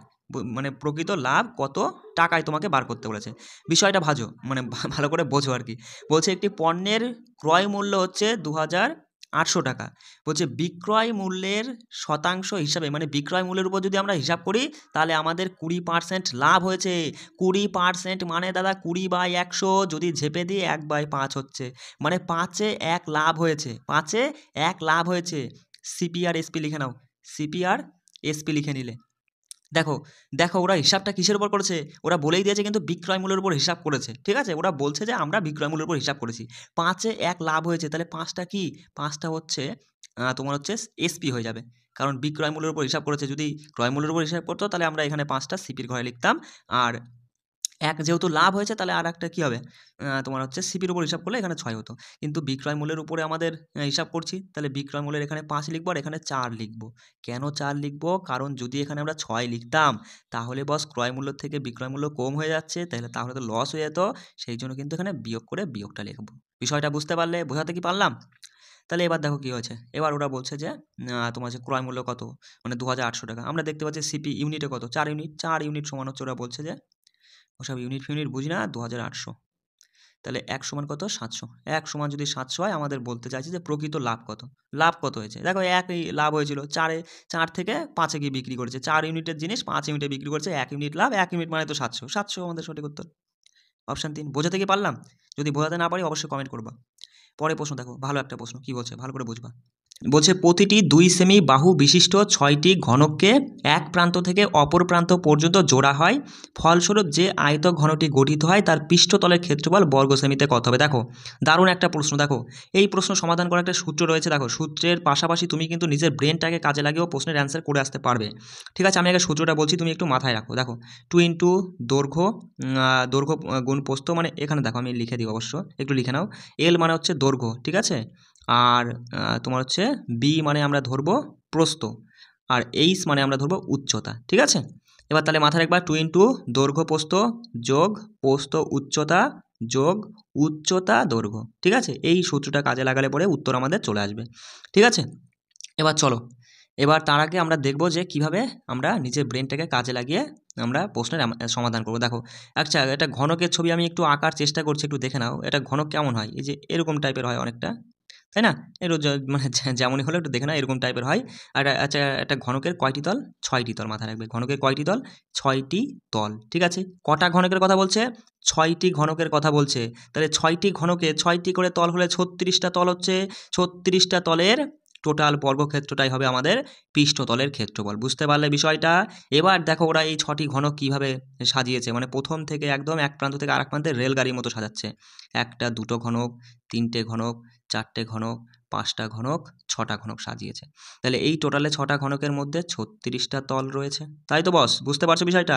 এবার এর মধ্যে তুমি একটা জিনিস লক্ষ্য করো, এই যে জায়গাটা, এই জায়গাটায় দেখো দুটো তল কিন্তু একে অপরে মিলে যাচ্ছে, এখানে কিন্তু এই তল দুটো বাদ হয়ে যাচ্ছে। ঠিক এখানেও তাই, যে দুটো তল মিশে যাচ্ছে তারা সেটা তো বাদ হয়ে যাচ্ছে, মানে এইটুকু মিলে তখন একটা পুরোটা একটা, মানে এইটুকু যদি একটা বরফ হয় আর এইটুকু যদি একটা বরফ হয়, দুদিক থেকে চাপ দিলে পরে কি হয়, এই জায়গার দুখানা মানে দুটো বরফের তল এখানে বাদ হয়ে গেল, পুরোটা একটা হয়ে যায়। বিষয়টা বুঝতে পারলে আমি কি বলতে চাইছি বিষয়টা? ঠিক একই রকম, ঠিক একই রকম, এখানে দুটো তল বাদ, এখানে দুটো তল বাদ, এখানকার দুটো, এখানকার দুটো, এখানকার দুটো, মানে 2 4 6 8 10টা তল অলরেডি বাদ হয়ে যাচ্ছে। তাহলে আমরা পাচ্ছি কতগুলো তল? টোটালে পাচ্ছি 36টা তল ছিল, তো আমার 10টা গেলে পরে 26টা তল পাচ্ছি। এবার দেখো একটা তলের ক্ষেত্রফল আমরা কি করে বার করব। দেখো দেখো তুমি বোঝো, একটা ঘনকের তো 6খানা তল, তার মধ্যে আর বাহুগুলো হচ্ছে সব বলেই দিয়েছে 2 করে। তাহলে এই ওপরের পৃষ্ঠের তলটা বার করতে গেলে আমরা কি করব, যে তোমার হচ্ছে বাহু গুণ বাহু, তাহলে 4 হচ্ছে, আমরা একটা তল সমান পাচ্ছি 4 বর্গ সেমি। একটা তল সমান পাচ্ছি 4, একটু লেখার চেষ্টা করছি, বর্গ সেমি। তাহলে আমরা 10টা তল তো বাদ হয়ে যাচ্ছে, তাহলে থাকছে কটা? 26টা তল। তাহলে 26টা তল সমান পাবো 4 26 কত তুমি বলবে দাদা? 4 ছক 24-এর 4, হাতে 2 রইলো, 8 আর 2 10, মানে 104 বর্গ সেমি। এটাই আমাদের সঠিক উত্তর, অপশান। যদি দেখা দেখো অপশান 4-এ রয়েছে। বোঝা গেল বিষয়টা? এবার দেখো সূত্রের উপর তুমি কাজ করো। দেখো সূত্রটা আমরা কি বলেছিলাম, যে হচ্ছে 2 ইন্টু, মাথায় রাখবা যে দৈর্ঘ্য প্রস্থ যোগ হচ্ছে তোমার প্রস্থ উচ্চতা যোগ তোমার হচ্ছে উচ্চতা আর দৈর্ঘ্য। দেখো এখানে দৈর্ঘ্য আমরা পাচ্ছি, লেন্থ মানে দৈর্ঘ্য পাচ্ছি 6, 2 সেমি করে, তাহলে 6খানা, 6 দুগুণি 12 পাচ্ছি, আর প্রস্থ সমান পাচ্ছি হচ্ছে 2, আর উচ্চতাও তাই 2 করে আছে, তাহলে উচ্চতাও তোমার হচ্ছে 2 হবে, মানে এই সমান 2 হবে। জাস্ট এবার বসাও, দেখো 2 ইন্টু, তাহলে 12 আর 2 গুণ 12 দুগুণি 24 যোগ 2 দুগুণি 4 যোগ এদিকে হচ্ছে 12 দুগুণি 24। তাহলে দিদি দেখো তাহলে কি হচ্ছে, 24 24 48 52, 52 ইন্টু 2, দেখো 52 ইন্টু 2 মানে ওই 104ই হচ্ছে। এই হচ্ছে সূত্র। আর সূত্রের উপরেও তুমি কাজ করতে পারো, নিজের দিমাগটাকেও কাজে লাগিয়ে তুমি প্রশ্ন করতে পারো। দেখো চলে আসি পরের প্রশ্নে। বলছে বহু পদ, এই দেখো একটা পদ, দুটো পদ, তিনটে, চারটে পদ দিয়ে বলল বহু পদের ডিগ্রি নির্ণয় করো। এই প্রশ্ন কিন্তু পরীক্ষায় আসতে পারে, ভালো টাইপের প্রশ্ন। কি করবা দেখো, অনেকে যাদের জানা নেই তারা কিন্তু প্রশ্নটা ছেড়ে আসবে, যাদের জানা আছে তারা 2 সেকেন্ডের মধ্যে অ্যান্সার করে আসবে। সঙ্গে সঙ্গে কি করবা, এই যে প্রথম পদের দেখো পাওয়ার কত আছে, 5 আছে। দ্বিতীয় পদের পাওয়ার কি আছে, দ্বিতীয় পদের এক্সের উপরে 3 আর তার উপরে 3, তাহলে 3 3 6 রয়েছে। তাহলে দ্বিতীয় পদে কত, 6। প্রথম পদে 5, দ্বিতীয় পদে 6, তৃতীয় পদে 4, আর চতুর্থ পদে কিছুই নেই, মানে 0, তাই না? কিছুই নেই পাওয়ারে কিছু আছে, কিছুই নেই কিন্তু। তাহলে এর মধ্যে দেখো সবথেকে বড় পদ মানে সবথেকে বড় পাওয়ার কোনটা, সঙ্গে সঙ্গে বলো 6। মাথায় রাখবে এই যে বহুপদের ডিগ্রি নির্ণয় করার সময় সবথেকে বড় পাওয়ার যেটা পাবে সেইটাই আমাদের উত্তর হয়ে যাবে, যে এইটাই সঠিক উত্তর। দেখো এখানে 6 পাওয়ার মানে সবথেকে বড় ডিগ্রি রয়েছে, এই 6ই আমাদের সঠিক উত্তর হয়ে যাচ্ছে। দেখো অপশনে 3 রয়েছে, 6 আমাদের সঠিক উত্তর। একদম ইজি ছিল কিন্তু, কিছুই না, প্রশ্ন দেখা মাত্রই তুমি এখানে সঙ্গে সঙ্গে বলবা প্রথম পদের এখানে 5, এখানে দেখতে পাচ্ছি এই পুরোটা একটা পদ কিন্তু, ঠিক আছে? এখানে দেখতে পাচ্ছি 3 3 6, এখানে 4 রয়েছে, এখানে 5 এর মধ্যে কিছু নেই, বাদ। তাহলে এখানে 6 বড়, 6 বড়, 6 6 6 উত্তর। চলো, কয় সেকেন্ডের প্রশ্ন ছিল। দেখো পরের প্রশ্ন, দেখো বলছে এই একটা সংখ্যা দিয়েছে, সংখ্যাতে 7-এর অভিহিত মান নির্ণয় করো। দাদা এই অভিহিত মান মানে কি, দেখো অভিহিত মান মানে কি, অনেকে যদি না জানো প্রশ্নটা কিন্তু একদম না করে চলে আসবা, কিন্তু বিষয়টা একদম সহজ জিনিস। অভিহিত মানের আর একটা নাম হচ্ছে প্রকৃত মান। প্রকৃত মান মানে আসলে আসলে সংখ্যাটা নিজে কত, প্রকৃত মানে কোনো সংখ্যার প্রকৃত মান সবসময় মানে সংখ্যা তো নয়, মানে কোনো অঙ্কের প্রকৃত মান সবসময় সেই অঙ্কটাই হয়। 7-এর প্রকৃত মান 7ই হবে। অপশান 1 আমাদের সঠিক উত্তর। দাদা 6-এর কথা যদি বলতো, 6-এর প্রকৃত মান 6। দাদা 5-এর কথা বলে 5-এর প্রকৃত মান 5, 4-এর কথা বলে 4-এর প্রকৃত মান 4। যাই বলুক না কেন প্রকৃত মান যে অঙ্কের বলবে সেই অঙ্কই হয়। স্থানীয় মান বললে পরে সেটা আলাদা হতো, ঠিক আছে? পরের প্রশ্নে চলে আসি। দেখো দারুণ একটা প্রশ্ন, এই টাইপের প্রশ্ন কিন্তু বস পরীক্ষায় আসে, আর এই প্রশ্ন তুমি কি করে খুব সহজে সমাধান করবে। দেখো কি বলছে, বলছে যদি 7 অঙ্কের একটি সংখ্যা, এই একটা 7 অঙ্কের সংখ্যা, সংখ্যাটি 72 দ্বারা বিভাজ্য, 72-এর কথা বলছে, ডিজিট সাম তুমি অ্যাপ্লাই করবে। বলছে 72 দ্বারা বিভাজ্য হয়, তাহলে এত এর মান কত, ওটা পরেই যাই। 72 দ্বারা বিভাজ্য সংখ্যাটা আমি লিখে নিলাম, যদিও লেখার প্রয়োজন নেই, তবুও লিখে নিচ্ছি বোঝানোর জন্য। 72 দ্বারা বিভাজ্য বলেছে, তাহলে 7 আর 2 অঙ্কের যোগফল 9। ডিজিট সাম তুমি যদি অ্যাপ্লাই করো, দেখো তার মানে এটা যদি বিভাজ্য হয় তাহলে এর অঙ্কের যোগফল 9 হতে হবে।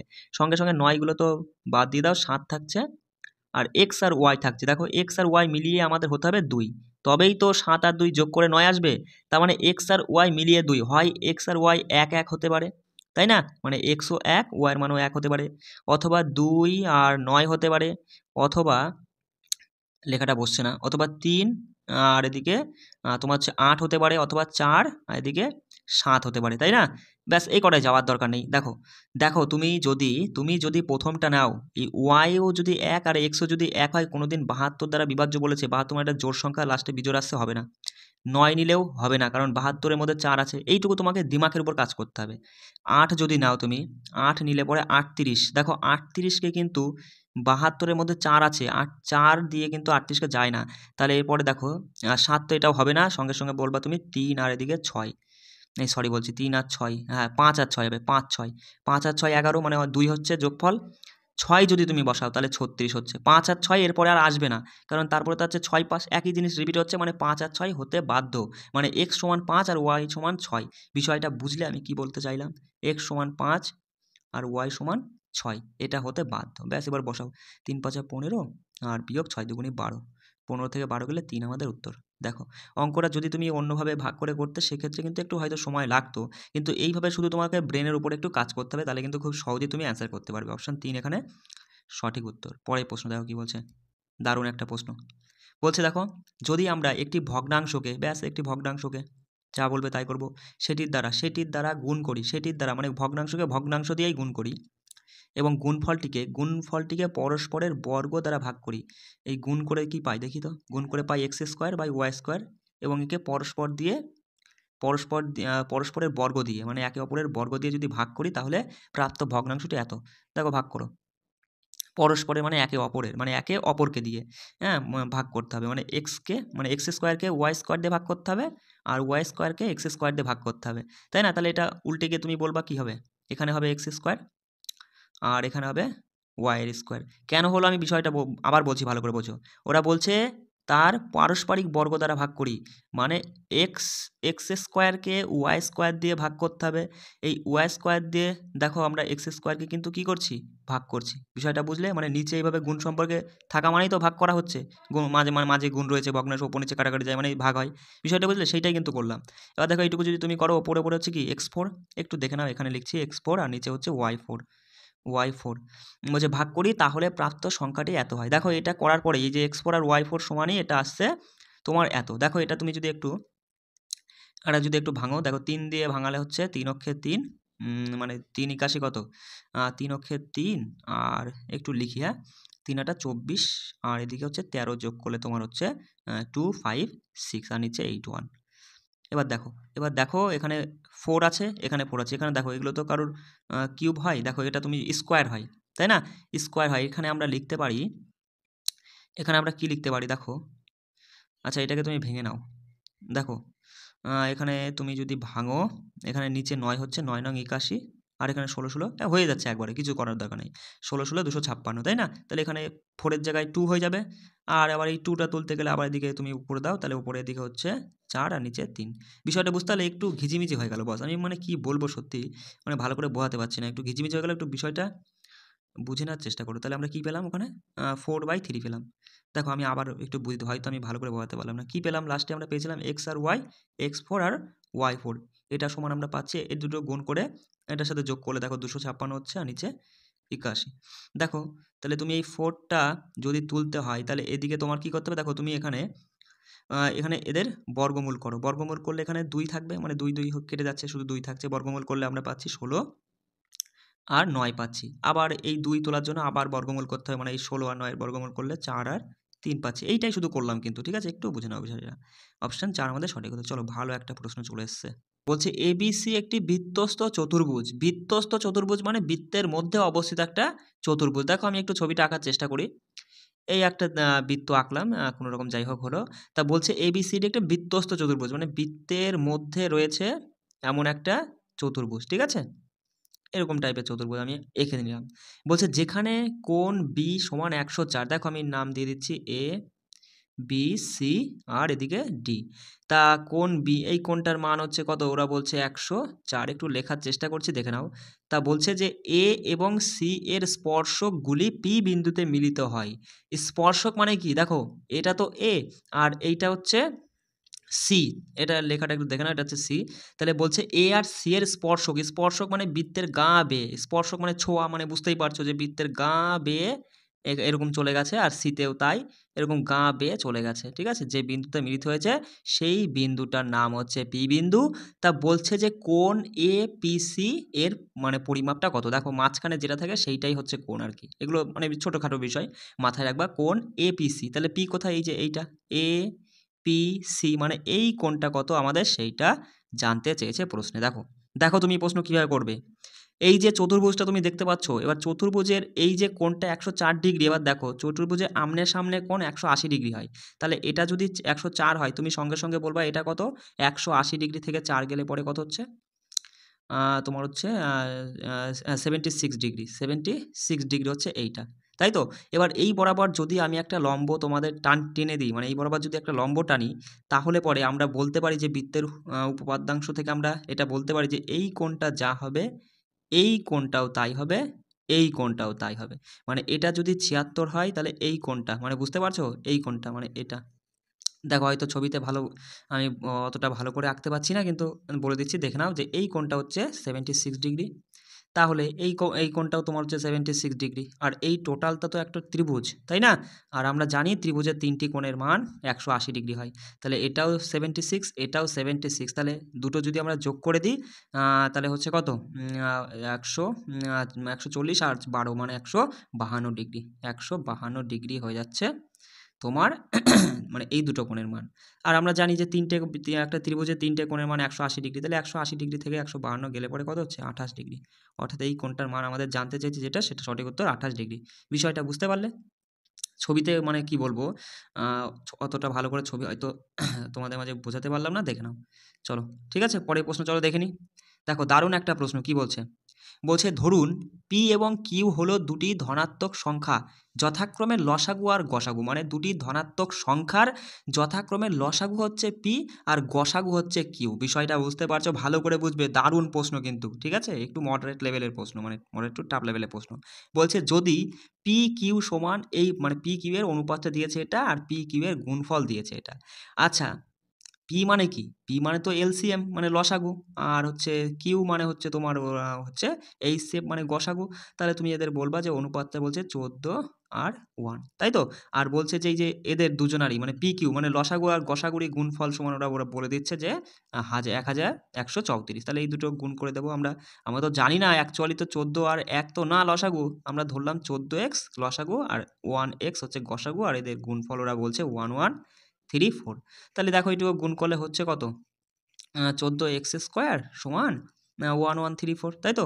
তাহলে এবার দেখো 14 দিয়ে তুমি যদি এটাকে কাটো তাহলে পরে কি বেরোচ্ছে দেখো, হচ্ছে 8 কত? 8 112, হ্যাঁ 8 112, 14কে 14 মানে x² = 81। তাহলে x সমান হচ্ছে 9, x সমান 9 মানে লসাগু কত? লসাগুটা হচ্ছে 14 গুণ x, মানে 14x এখানে আর রয়েছে, আমি এখানে লিখছি লসাগুটা হচ্ছে 14 আর হচ্ছে গুণ x মানে হচ্ছে 9, তাই না? আর গসাগুটা হচ্ছে 1 ইন্টু এক্স, এক্স মানে 9। তাহলে এটা হচ্ছে গসাগু, এটা হচ্ছে লসাগু, তাই তো? এবার দেখো আমাদের বলেছে যে তাহলে দুইটি সংখ্যার মধ্যে পার্থক্য কত, আমাদের দুটি সংখ্যা খুঁজে বার করতে হবে। তাহলে তুমি এখান থেকে দেখবা, দেখো এইটুকু না তো লসাগু আর এইটুকু না তো গসাগু। এবার এই লসাগু গসাগুর মধ্যে গসাগু তো 9, এবার এই গসাগুটা যদি বেরিয়ে যায় মানে আমরা কেটে দিই, তাহলে যেটুকু না থাকে সেইটুকু না কি থাকে? সংখ্যা দুটির রেশিও অর্থাৎ অনুপাত থেকে যাচ্ছে। বিষয়টা বুঝতে পারলে? তাহলে এখানে 14 ইউনিট থাকলো, এই মানে একটা সংখ্যার অনুপাত, আর একটা সংখ্যার অনুপাত থাকছে 1। তাহলে এবার দেখো, তাহলে একটা সংখ্যার আমি লিখছি 14 আর একটা সংখ্যা 1 রয়েছে। এবার এদের দুজনকে যদি আমি গুণ করি তাহলে পরে আমরা বলতে পারবো যে দেখো এদের দুজনকে গুণ করলে পরে কি হচ্ছে? 14 14 হচ্ছে। এবার এই 14টা হচ্ছে কি বলতো? দুটো সংখ্যার গুণফল কিন্তু, তাই না? তা আমরা সেটাই তো বলতে পারছি। এবার এই 14টা দেখো আমাদের এবার এখান থেকে খুঁজতে হবে যে 14 থেকে মানে কতগুলো সংখ্যার জোড়া তৈরি হচ্ছে। দেখো আমি এইখানটায় নিয়ে যাই। দেখো 1 নম্বর জোড়া হচ্ছে 1 গুণ 14 সমান, ওফো! হ্যাঁ 1 মিনিট, কাটতেই হলো আমাকে বাধ্য হয়ে। ঠিক আছে, আগেরগুলো একটু দেখে নিও। আর আমরা কি পেয়েছিলাম? 14 সমান হচ্ছে 1 গুণ 14, একটা জোড়া পাচ্ছি। আর 14 সমান আমরা আরেকটা জোড়া পাই 2 গুণ 7 মানে 14 আসে। আর আসে না, কারণ 7 গুণ 2 মানে একই জিনিস রিপিট হচ্ছে। এবার দেখো, এবার তুমি যদি প্রথম জোড়াটা নাও যে ধরলাম একটা সংখ্যা 1 আর একটা সংখ্যা 14। তাহলে একটা সংখ্যা 1 আর একটা সংখ্যা যদি আমরা 14 ধরি তাহলে এদের মানে গসাগুটা ছিল কত? গসাগুটা 9 ছিল। দেখো 9 দিয়ে গুণ করলে পরে 9 দিয়ে গুণ করলে পরে 9 কে 9, 9 14 কত? 126। দেখো এদের পার্থক্য যেটা আসছে, মানে অপশান তো আমি এখন দেখাতে পারছি না, অপশান দেখে কিন্তু তোমার লাস্টে সিদ্ধান্তটা নিতে হবে। এদের পার্থক্য যেটা আসছে সেটা কিন্তু অপশানে নেই। তাহলে আমাদের এই জোড়াটা নিতে হবে যে দুটো সংখ্যা, একটা হচ্ছে অনুপাতে 2 মানে 2 ইউনিট, আর একটা হচ্ছে 7 ইউনিট। বিষয়টা বুঝতে পারলে? তাহলে এদের সঙ্গে এবার তুমি গসাগুটা গুণ করো, 9 গুণ করলে পরেই সংখ্যা দুটো পাওয়া যাবে যে 9 দুগুণী 18 আর 7 নং 63। এই হলো দুটো সংখ্যা। এদের পার্থক্য দেখো কত হচ্ছে? 13 থেকে 8 গেলে 5, এখানে 2 মানে 4 হচ্ছে 45। দেখো অপশান দেখেই তুমি বলবা যে 45 উত্তর হবে। ওই 4 নম্বরে যাবা না, ঠিক আছে? অপশান 3 আমাদের সঠিক উত্তর, যে 45। অঙ্কটা একটু বোঝার ছিল, মানে মাঝখান থেকে দেখলে একটু সমস্যা হয়ে গেল। এই জন্য আমার মানে ভিডিও কাটতে হয় বারবার, মানে তোমাদের মাঝে ভিডিও যে ভালো করে বোঝাবো সেই এটাও অসুবিধা হয়ে যাচ্ছে। যাই হোক, পরের প্রশ্ন দেখো কি বলছে? পি এবং কিউ এর অনুপাত দিয়েছে এটা, তাদের বর্গের পার্থক্য দিয়েছে এটা। বেশ ভালো কথা বলছে, পি সমান 5 আর কিউ সমান 6, বর্গের পার্থক্য। আমরা ধরলাম সংখ্যাটা হচ্ছে, দেখো 5-এর 5ই ধরলাম, ঠিক আছে? আর হচ্ছে কিউ সমান হচ্ছে 6। ইউনিটে তো 5 ইউনিট আর 6 ইউনিট রয়েছে, ইউনিট ধরে করো। তাহলে এদের বর্গ করো। যখনই তুমি এদের বর্গ করবা, দেখো ইউনিট ধরা বলতে এখানে এক্স ধরো, ঠিক আছে? ইউনিট বলতে এক্স ধরো, তাহলে বিষয়টা বুঝতে পারবা যে সংখ্যাটা অনুপাতে দিয়েছে এত, আসলে সংখ্যাটা আমরা ধরলাম 5x, মানে পিটা 5x আর কিউটা 6x। এদের বর্গের পার্থক্য মানে বিয়োগ, সেটা সমান 99। দেখো 5 5 25 আর 6 6 36, 25 আর 36-এর পার্থক্য কত? 25 আর 36-এর তুমি যদি পার্থক্য করো কত হচ্ছে বলো তো? 25 আর 36, তাই না? 11 হচ্ছে, 11, হ্যাঁ 11 x² = 99। তাহলে পরে তোমার হচ্ছে এক্স স্কোয়ার সমান দাঁড়াচ্ছে 9 আর এক্স সমান দাঁড়াচ্ছে 3। তাহলে এক্স সমান যদি 3 দাঁড়ায় আমাদের বলছে পি এর মান কত। দেখো পি ছিল কত, পি ছিল 5, তাই না? তাহলে 5 থাকলে পরে তুমি বলবা যে দাদা 5 তো ছিল ইউনিটে, আমরা ধরেছিলাম না প্রথমে 5x ধরেছিলাম, এটা 6x ধরেছিলাম, তারপরে গিয়ে তো বর্গের কথা আসলো, সেটা পরে কথা। 5x ধরেছিলাম, তাহলে x মানে 3 হলে 5-এর সঙ্গে 3 গুণ করে 15 উত্তর। বিষয়টা বুঝতে পারলে? বোঝাতে কি পারলাম আমি? চলো পরে প্রশ্ন দেখো কি বলছে। দেখো বলছে একজন ব্যক্তি যথাক্রমে 8 বছর এবং 10 বছরের জন্য বার্ষিক 10% সরল সুদের হারে দুইটি সমান পরিমাণ ধনরাশি বিনিয়োগ করেছিলেন। এই মানে ওই দুই বিনিয়োগ থেকে প্রাপ্ত সুদের পার্থক্য 200 টাকা। তিনি প্রকল্পগুলিতে মোট কত টাকা বিনিয়োগ করে? সিম্পল, যা বলছে তাই করবা। দেখো প্রথম ধরো একটা হচ্ছে ব্যাংকে বা প্রথমে এসে কি করলো, এক্স পরিমাণ টাকা রাখলো, কত সময়ের জন্য? 8 বছরের জন্য, সুদের হারটা 10%, তাই তো? বাই দেখো 100, তাই তো? আমরা তো সেটাই জানি যে আসল সাথে বছর মানে সময় আর আর তোমার সুদের হার গুণ করে তাতে 100 দিয়ে ভাগ করলে পারে সুদ পাওয়া যায়। তাহলে এটা হলো প্রথম ব্যাংকে রাখা সুদ। দ্বিতীয় ব্যাংকে, আমি ব্যাংকে বলেই বলছি, ঠিক আছে? দ্বিতীয় যেখানে বিনিয়োগ করে সেখানকার হচ্ছে আসল তো একই আসল। দেখো বলেছে দুইটি সমান পরিমাণ ধনরাশি বিনিয়োগ করে, এখানেও সেই এক্সই বিনিয়োগ করে, এখানে শুধু 10 বছরের জন্য সুদের হারটা ওই একই 10% বাই 100, তাই না? আর এদের পার্থক্যটা বলে দিয়েছে ওরা 200। দেখো এইটুকুই ছিল। এবার এইটুকু বসিয়ে একটু মানে কাটাকাটি করলেই চলে আসবে। দেখো তাহলে এখানে নিচে তোমাদের 100, অথবা তুমি আগে একটু কেটে ছোট করে নাও, ঠিক আছে? দেখো 1 মিনিট, একটু কেটে ছোট করে নাও, এখানে 200 ছিল। দেখো এই শূন্য কাটলে, আর এখানে তুমি হচ্ছে ওপরে 4 আর নিচে 5 মানে 4x বাই 5। এই শূন্য কাটলে, ঠিক আছে? তাহলে এখানে ওপরে হচ্ছে তোমার x বাই নিচে 1, এটা মাইনাস আছে, এদিকে 200। তাহলে পরে এখানে 5 হবে, আর এদিকে 200 রয়েছে, 200, হ্যাঁ। আর এখানে 4x মাইনাস দেখো 5x, 5x, তাই তো? এবার দেখো 5টা ওইদিকে গিয়ে গুণ হয়ে যাচ্ছে, 200 সাথে 5 গুণ করলে কি হচ্ছে? 200 আর 5 গুণ করলে তোমার হচ্ছে 5 দুগুণে 10 মানে 2000, এই সরি 1000 টাকা হচ্ছে, কি বলছি। দেখো 1000 টাকা, 1000 টাকা বেরোচ্ছে তোমার কিসে? তোমার শুধু এক্স সমান। দেখো এখন মাইনাস টাইনাস তোমাকে দেখতে হবে না, এদের পার্থক্যটা দেখো, পার্থক্য হচ্ছে শুধু এক্স, তাই না? শুধু এক্স সমান যদি 1000 টাকা, তাহলে পরে আমাদের জানতে চাইছে যে মোট কত বিনিয়োগ করেছিল। তাহলে মোট বিনিয়োগ করেছিল এখানে এক্স টাকা, এখানেও এক্স টাকা, তাহলে এক্স সমান যদি 1000 হয়, এখানেও 1000, এখানেও 1000, টোটালে 2000 টাকা বিনিয়োগ করেছিল। মানে বিষয়টা বুঝতে পারলে কি বলতে চাইছি? দেখো পরের প্রশ্ন দেখো কি বলছে। বলছে সরিতা একাই মানে একই শার্টের 2টি পিস এর জন্য 4400 টাকা প্রদান করে, ঠিক আছে? বলছে সরিতা শার্ট দুটি কেনার সময় 20% ছাড় পেয়েছিল, একটি শার্টের লিখিত দাম মানে যে মার্ক প্রাইস সেটা কত? দেখো দুখানা কিনেছে 4400 টাকা দিয়ে, তাহলে একটা পড়েছে তার 2200 টাকা। আর 2200 টাকা পড়েছে কখন? এই 2200 টাকার মধ্যে কি আছে? 20% ছাড় দিয়ে পড়েছে এত। 20% যদি ছাড় না দিত তাহলে প্যাকেটের গায়ে সে যে মানে যেটা হতো সেটা প্যাকেটের গায়ে লেখা থাকতো। দেখো 20% মানে তুমি আগে বলো কি, 1/5 মানে 5-এ 1 ছাড়, 5-এ 1 ছাড় দিয়েছে মানে 5-এ 1 ছাড় দিয়েছে মানে কত হয়েছে? 5-এতে 4 হয়েছে। এবার ছাড় দেওয়ার পরেই তো সে টাকাটা দিল, তাই না? তার মানে 4 ইউনিট সমান তোমার হচ্ছে এক পিসের কথা বলছি, এখানে তো 2 পিস রয়েছে, 1 পিস নিয়ে আমরা আলোচনা করছি। 4 ইউনিট সমান যদি এটা হয়, তাহলে 1 ইউনিট সমান সঙ্গে সঙ্গে তুমি বলবা দাদা 1 ইউনিট সমান হচ্ছে 4-5-এ 20, 2 থাকছে 4-5-এ 20 শূন্য 550 টাকা। 1 ইউনিট সমান যদি 550 টাকা হয়, আমাদের বলেছে যে লিখিত মূল্য মানে লিখিত মূল্য তো ছিল 5 ইউনিট। 5 ইউনিট সমান কত? দেখো 5 দিয়ে এটাকে গুণ করলে শূন্য, 5 5 25-এর 5, 2, 25 আর 2 27 মানে 2700 মানে 2750 টাকা। কোথায় রয়েছে? অপশন 3-এ, ঠিক আছে? চলো দেখো পরের প্রশ্নটা, দারুণ একটা প্রশ্ন চলে এসছে।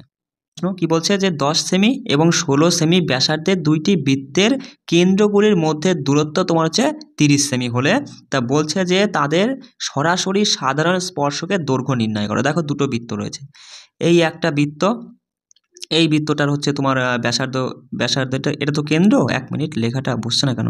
এটা কেন্দ্র, আর ব্যাসার্ধটা হচ্ছে 10, আর এই একটা বৃত্ত রয়েছে যার ব্যাসার্ধটা ওরা বলছে যে 16 সেমি, ঠিক আছে? এবার বলছে যে বৃত্তের, দেখো ওরা কি বলছে যে বলছে দুটি বৃত্তের কেন্দ্রগুলির মধ্যে দূরত্ব 30 সেমি। দেখো কেন্দ্র দুটির মধ্যে দূরত্ব কত? এটা 30 সেন্টিমিটার, 30 সেমি। তা বলছে যে তাদের সরাসরি সাধারণ স্পর্শকের দৈর্ঘ্য, দেখো সরাসরি সাধারণ স্পর্শক এই দেখো একদম বৃত্তের উপর দিয়ে, মানে এটা তো ঠেকলো না, এরকম স্পর্শক বরাবর যেটা গেছে এইটার দৈর্ঘ্য তোমাকে নির্ণয় করতে বলেছে। এক্ষেত্রে তুমি একটা সূত্র, আমি বলবো একটা সূত্র মাথায় রাখবা, তাহলে মানে খুব তাড়াতাড়ি তুমি সমাধান করতে পারবা। দেখো আমি এখানে বিষয়টা লিখে দিচ্ছি, মাথায় রাখবা যে সরাসরি সাধারণ স্পর্শকের দৈর্ঘ্য সমান, তুমি লিখে নাও, আমি এখানে লিখতে পারছি না, ঠিক আছে? তুমি লেখো, আমি বলছি যে সরাসরি সাধারণ স্পর্শকের দৈর্ঘ্য সমান সমান রুট ওভারের মধ্যে থাকবে কেন্দ্রগুলির মধ্যে দূরত্বের স্কয়ার। কি বললাম? কেন্দ্রগুলির মধ্যে দূরত্ব, কেন্দ্র দুটির মানে কেন্দ্রগুলি মানে কি, কেন্দ্র দুটির মধ্যে দূরত্ব কত? 30, তার স্কয়ার 30, তার স্কয়ার গেল। এবং সেখান থেকে আমাদের বাদ দিতে হবে কি, এই যে দুটো ব্যাসার্ধর কথা বলছে তাদের পার্থক্যের বর্গ সেখান থেকে বাদ দিতে হবে। দেখো তাহলে এখান থেকে তুমি দেখতে পাচ্ছ এখানে 16 রয়েছে, এটার ব্যাসার্ধ আর এটা 10, তাহলে 16 থেকে 10 গেলে 6, এর বর্গ করে সেটা আমাদের বাদ দিতে হবে বর্গ। ব্যাস এইটাই হচ্ছে তোমাকে একটু মাথায় রাখার বিষয়। তাহলে সঙ্গে সঙ্গে তুমি বলবা দাদা এখানে 3 মানে 30 মানে হচ্ছে 900, আর এদিকে 6 মানে 36। 900 থেকে 36 গেলে কি হয়, রুটের মধ্যে রয়েছে। 900 থেকে 36 গেলে তোমার হচ্ছে 900 থেকে 36, দেখো 900 থেকে 36 গেলে পরে হচ্ছে 4, আর এদিকে হচ্ছে তোমার মানে 8, এই সরি 8 বলছি কেন, 1 মিনিট, দেখো হ্যাঁ এখানে হচ্ছে তোমার হচ্ছে 4, তার মানে হচ্ছে এখানে 6, আর এখানে 8, মানে 8 6 তোমার হচ্ছে 4 হচ্ছে। ঠিক আছে, একটু দেখে নাও, মানে সবসময় মাথায় কাজ করে না। যাই হোক, তাহলে কি বললাম যে 864 হলো। ঠিক আছে, এবার দেখো এটাকে তুমি কি করবা, 864 তো অপশন নেই, তুমি এই 864কে ভাঙো। দেখো আমি একটু মুছে দিলাম, কেমন, √864। এবার এই 864কে তুমি উৎপাদকে বিশ্লেষণ করে নাও। দেখো 2 একবারে 4 দিয়ে দাও, 2 আর 4 ষোলং 64, আর 4 দিয়ে দিলে 5, আর হচ্ছে 4 4 16, আর এটাকে তুমি হচ্ছে 2 দিয়ে দিলে পরে হচ্ছে 27 দুগুণে 54, আর তুমি এটাকে 3 দিয়ে দিলে 3 নং 27, 3 দিয়ে দিলে 3 3 9। মানে এই যে রুটের মধ্যে এইটা না লিখে আমি কিন্তু এইভাবেও লিখতে পারি যে 4 গুণ 4 গুণ 2 গুণ 3 গুণ, কটা 3 আছে, 3টে, 3 গুণ 3 গুণ 3। অবশ্যই পারি, পারি কি না? অবশ্যই পারি। তাহলে এবার দেখো এখান থেকে কি হবে, দুটো 4-এর জন্য একটা 4 বাইরে আসবে, দুটো 3-এর জন্য একটা 3 বাইরে আসবে, আর রুটের মধ্যে যেগুলো সিঙ্গেল থাকে সেগুলো গুণ হয়ে বসে যায়। যেমন 3 আর 2 আছে, 3 দুগুণে 6টা বসে গেল। তাহলে এদিকে 12√6 আমাদের সঠিক উত্তর হয়ে যাচ্ছে। বিষয়টা বুঝতে পারলে? অপশন 1 আমাদের সঠিক উত্তর। চলো পরের প্রশ্ন দেখো কি বলছে। বলছে একটি হোস্টেলে 60 জন ছেলের জন্য 15 দিনের খাবারের ব্যবস্থা ছিল। যদি 5 দিন পর আরও 15 জন ছেলে আর কি আসে, তাহলে বাকি খাবার কতদিন চলবে? দেখো দেখো 60 জনার জন্য 15 দিনের, আমি বোঝাচ্ছি একটু, মানে বুঝে নাও। 60 জনের জন্য 15 দিনের খাবার রয়েছে, এটা তো টোটাল খাবার। এবার 5 দিন যদি খেয়ে নেয়, মানে বলছে যদি 5 দিন পরে, তার মানে 5 দিন খাওয়া হয়ে গেছে, তাহলে বাকি রয়েছে 60 গুণ 10 দিনের খাবার, এটা তো টোটাল মানে বাকি থাকা মোট খাবার। বিষয়টা বুঝতে পারলে? তাহলে বাকি রয়েছে যে খাবারটা সেটা হচ্ছে 60 গুণ 10 এইটা। এবার বলছে যে 15 জন ছেলে এসেছে, দেখো 60 জন মিলে খাচ্ছিল প্রত্যেক দিন, এবার আরও 15 জন চলে এসছে, তাহলে 75 জন মিলে এবার খাবে এই 60 গুণ 10 এই খাবারটা। দেখো তুমি যদি কাটো, 2 দিয়ে কাটলে, এই 5 দিয়ে কাটলে উপরে 2, 15, 4 15 60, 4 দুগুণে 8, 8 দিন চলবে। বিষয়টা বুঝতে পারলে অপশান 3 আমাদের সঠিক উত্তর। একটু কষ্ট করে বুঝে নিতেই হবে, এইভাবে কিচ্ছু করার নেই। মাঝে মাঝে একটু ডিস্টার্ব হলেও দেখে নিতে হবে। বুঝতেই পারছো আমার তেমন ভালো সেটআপ নেই। পরের প্রশ্নটা দেখো, পরের প্রশ্নটা দেখো কি বলছে। বলছে দেখো এখানে তুমি এখানে কি করবা, কিচ্ছু করতে হবে না। অপশানগুলো দেখছো, দেখা মাত্রই তুমি বলবা দাদা এখানে ডিজিট সাম আমরা অ্যাপ্লাই করব। ডিজিট সাম আমরা অ্যাপ্লাই করব। ডিজিট সাম এর মানে কি দাদা, গুণ, গুণ চিহ্ন দিলে, যেখানে এর আছে গুণ চিহ্ন দিয়ে দিলে। পার্সেন্টেজে, ডিজিট সামে পার্সেন্টেজের কোনো ভ্যালুই নেই, আমি বলে দিয়েছি। এবার দেখো তাহলে এইটুকু তুমি অঙ্কের যোগফল করো। দেখো এখানে তো 8 আর 2 10, 10 মানে 1 গুণ এক্স সমান সমান এখানে কত হচ্ছে 6, এখানেও 6, 6 6 36 মানে 9, 9 মানে 0, তাই না? যোগ চিহ্ন দিলাম, এখানে হচ্ছে 4 আর এখানে হচ্ছে 2, 4 দুগুণি 8, এখানে 8 হচ্ছে, তাই তো? তার মানে বলো তাহলে আমরা কি পেলাম, যে 1 ইন্টু এক্স সমান 8 পেলাম।